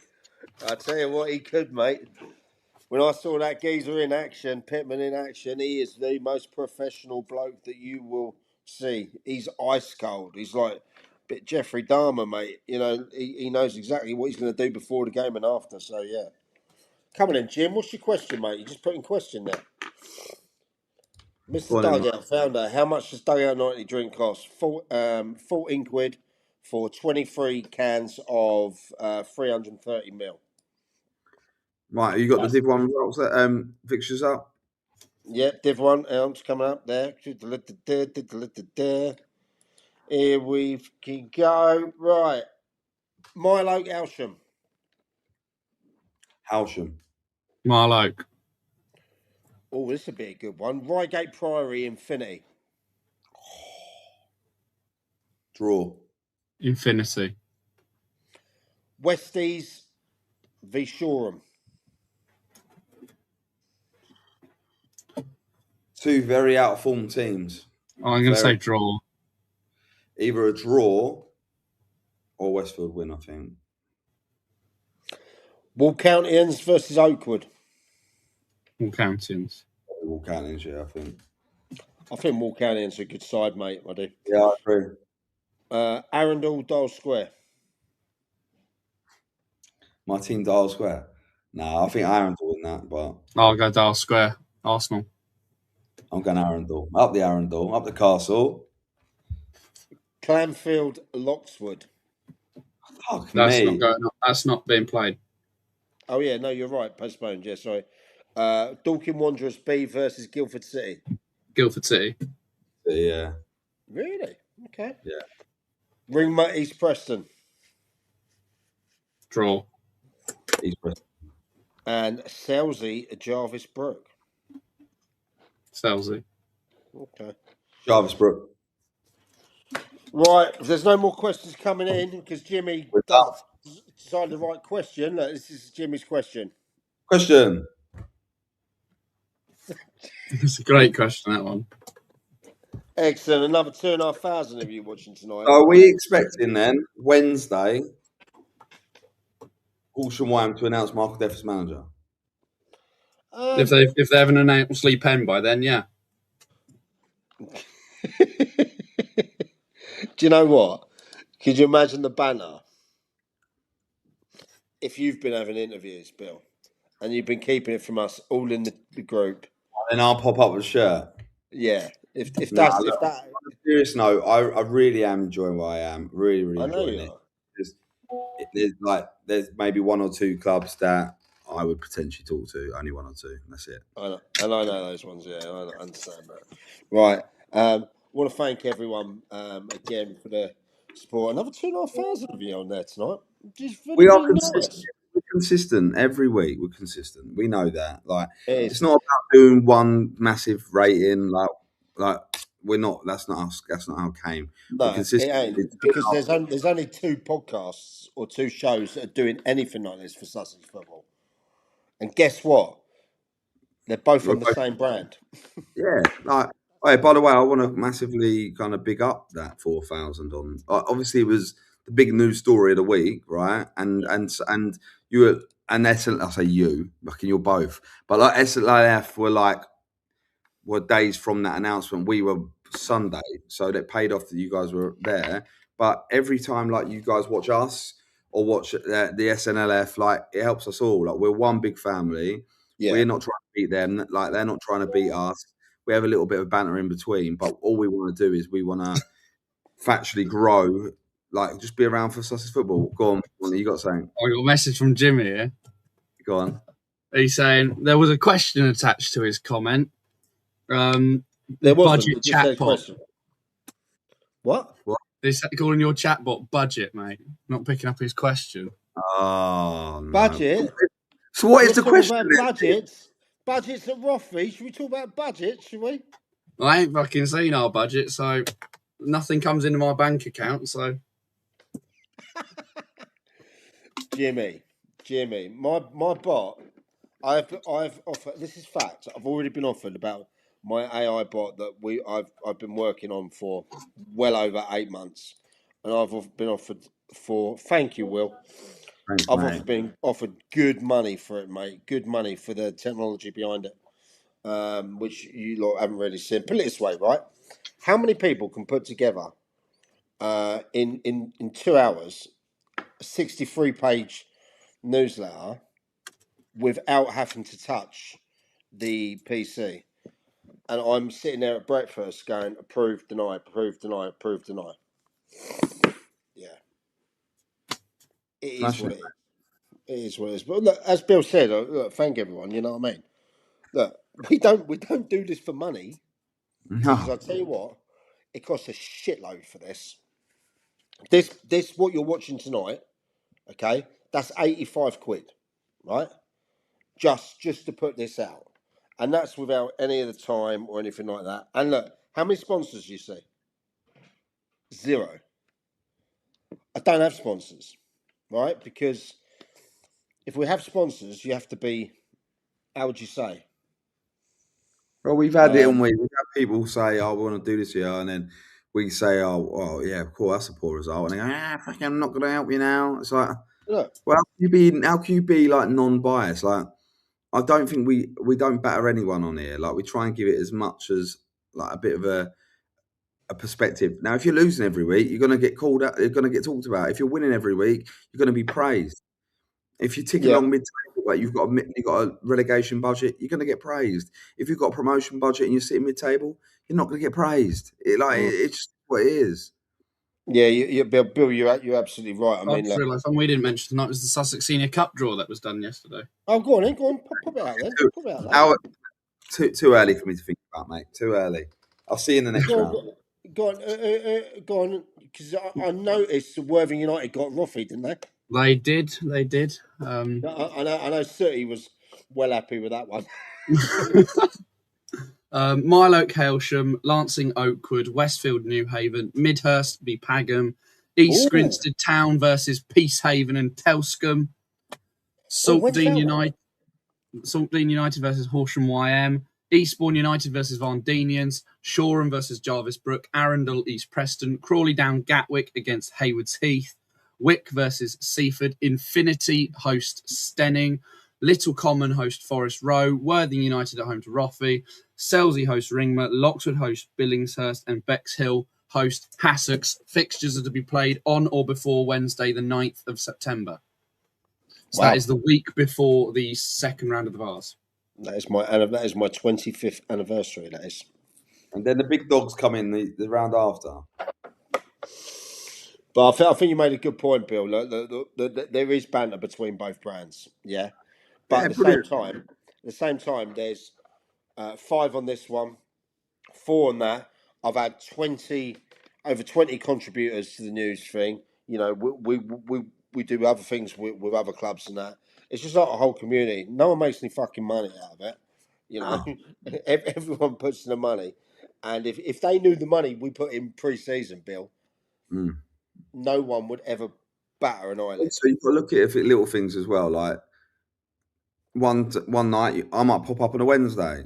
Another night we might get a food review on a Sunday. Like there's going to be a bit of cross promotional stuff. We're all one big team and we're all serving it. We might be a little bit more punchy. You'd be a bit more. But then saying that, Grant's been quite punchy on a Wednesday from what I see. So you know, like he kind of backed me up. I listened to him back me up on my point.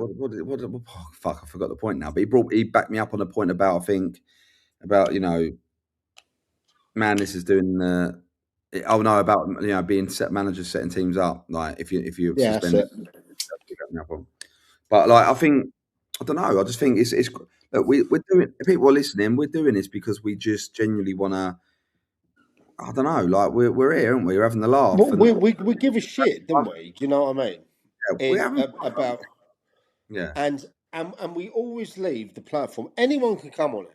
Yeah. Right. Anyone. That's it. It doesn't have to be. You don't have to be a coach. You can come on if you're a player. You come on that, you know, and have it. And we do really encourage it. You know. I think it'd be a lot more boring if both the brands just decided one day, like, well, fuck this. What's the point? Do you know what I mean? So nothing will replace it. Like I think the one thing, like we all have different roles in football. Obviously, Mike, you do a lot for other clubs, and you know a lot of clubs come to you for chats and stuff about how to help with marketing and stuff. You get a lot of those, don't you? Let's be honest. You know, Lee's gone from being like an avid ground hopper to someone that's now like recognisable around the grounds. Like people know who Lee is because Lee's doing what Lee does, and now he's got his football shirt business, and that's only going to thrive as well, right? Monty's an active player, you know, not only a player, he's coaching around. You know, I'm just a big fucking idiot in Sussex football, but you know, I think we all kind of just do our things. We were all out doing what we would. Mate, great to meet you too, Brandon. But I think the one thing we've all got in common, whether our opinions are the same, whether our opinions are right, whether you don't think there's any logic to what we say, the one thing is that we all absolutely love football. Like how many I've been to games. Yeah, 1, 2, 3, 4, 5, 6. Been to 8 games this week. I know you are a slag for games. There's not many people that you ring Bill up and go, where is he? Where is he? Oh, he's at this game, or he's in South London on this game. He's in Kent on this game. Yeah. Mate, I'll be honest, right? I can only handle like one a week. You know, like yesterday, I had the wife chaperoning me, didn't I? Monty was there, you know. She was very kind to you, though. She was very kind. I thought letting you have 2 pints. Mate, to be fair, I'm surprised he's allowed 2 pints. I know. I was stunned. I turned up and he had a pint in his hand. I thought he was banned. Yeah, well, she will ban him. No. I just want to say, like, with me going to games and stuff, like, people might have a perception that I think I know everything. No, I don't. I go to these games because I'm a connoisseur for learning, like seeing something different, seeing a player, seeing a different shape or formation, or something different out of possession, something different in possession. I'm absolutely obsessed with knowing more and ingraining myself into it, you know, and working out if it fits my kind of principles. And yeah, I just love it, and it's great. It's great to see so many different coaches out there, different ideas, and long may that continue. And even when I'm in a job, which I'm in a job now, or not in a job, I'm still doing that. I'm still going out. Like training nights are training nights. But I didn't Tuesday night. What did we do Tuesday? Tuesday I was at training, then I went to the Eastbourne Borough Three Bridges game, and on Thursday I didn't go to a game, but I went to 1, 2, 3, 4. 1, 2, 3, 4. Yeah, 7 games the weekend. Yeah, so over the week. But I just think it's healthy. Like, it's healthy if you've got an appetite for Sussex football. You've got an appetite for Sussex football. Yeah, that's it. And look, whilst I'm running the ship, as they say, that ain't going to change, right? You know, we're gonna give opportunities to everyone, and that, even if it means it's going to cost a few quid, you know, we're going to support people, and that we're going to give people the chance to do that. Because I tell you what, there's some really skilled people out there. I mean, we're having a chat tomorrow about a cameraman. We're having a cameraman come round, and we're going to get wild. We can do some wild shit with that, you know, because I think that will probably take to the next level on the match day things. But yeah, I also want to thank everyone for you lads, because I wouldn't be able to do it if it weren't for you lot. You know, I know it takes time out of your schedule, so thank you, Monty. You've just come from a game. Bill, you're probably the businessman I know in the world. So, but you know, you both love it, and Lee, you know, This is my downtime. it is your downtime. You're a sicko. You message Bill. You can message him at 6:30 in the morning. He's got an opinion on football. You can message him at like 20. It's like, you know, 2:30 in the morning. He's got an opinion on football. Always. I'll tell you what, though. I'm letting everyone know. If anyone hasn't watched it yet, or never watched any of the seasons, but now or whatever, the new series of Reacher is out on Prime, right? And it is Never heard of it. Check it out. Jack Reacher. Yeah. Mikey knows, right? No, I've never seen it. It's only because I had a really wild night with the wife last night, mate. Oh, right. We went straight upstairs and had 3 bags of Haribo. Oh, right. No, but I saw it was on Amazon, and me and Sarah had never seen it before. Mate, honestly, she'll love it. He's big and stacked, big arms, the lot, mate. She might get a little bit hot and flustered, but I tell you what, it's unbelievable. So it's new season. I'm watching it now. It's great. Well, I will let everyone go. Again, well over 2,600 of you watching live there tonight. Thank you ever so much across the platforms. Truly appreciated. Everyone have an absolutely fantastic Monday morning. I am off to... I'm off to near Luton tomorrow in the morning. Off early. Oh, nice. Business meeting up at 9 o'clock. Got a fantastic presentation lined up. Meeting a couple of directors of what I'm doing, so and they know who they are. And we've got big plans. We've got big plans for that company I'm going to be working with. So yeah, I'm looking forward to it. Everyone, take care. Have a fantastic night. And sleep well, and have a wonderful week coming. We will see you next week. Watch Reacher.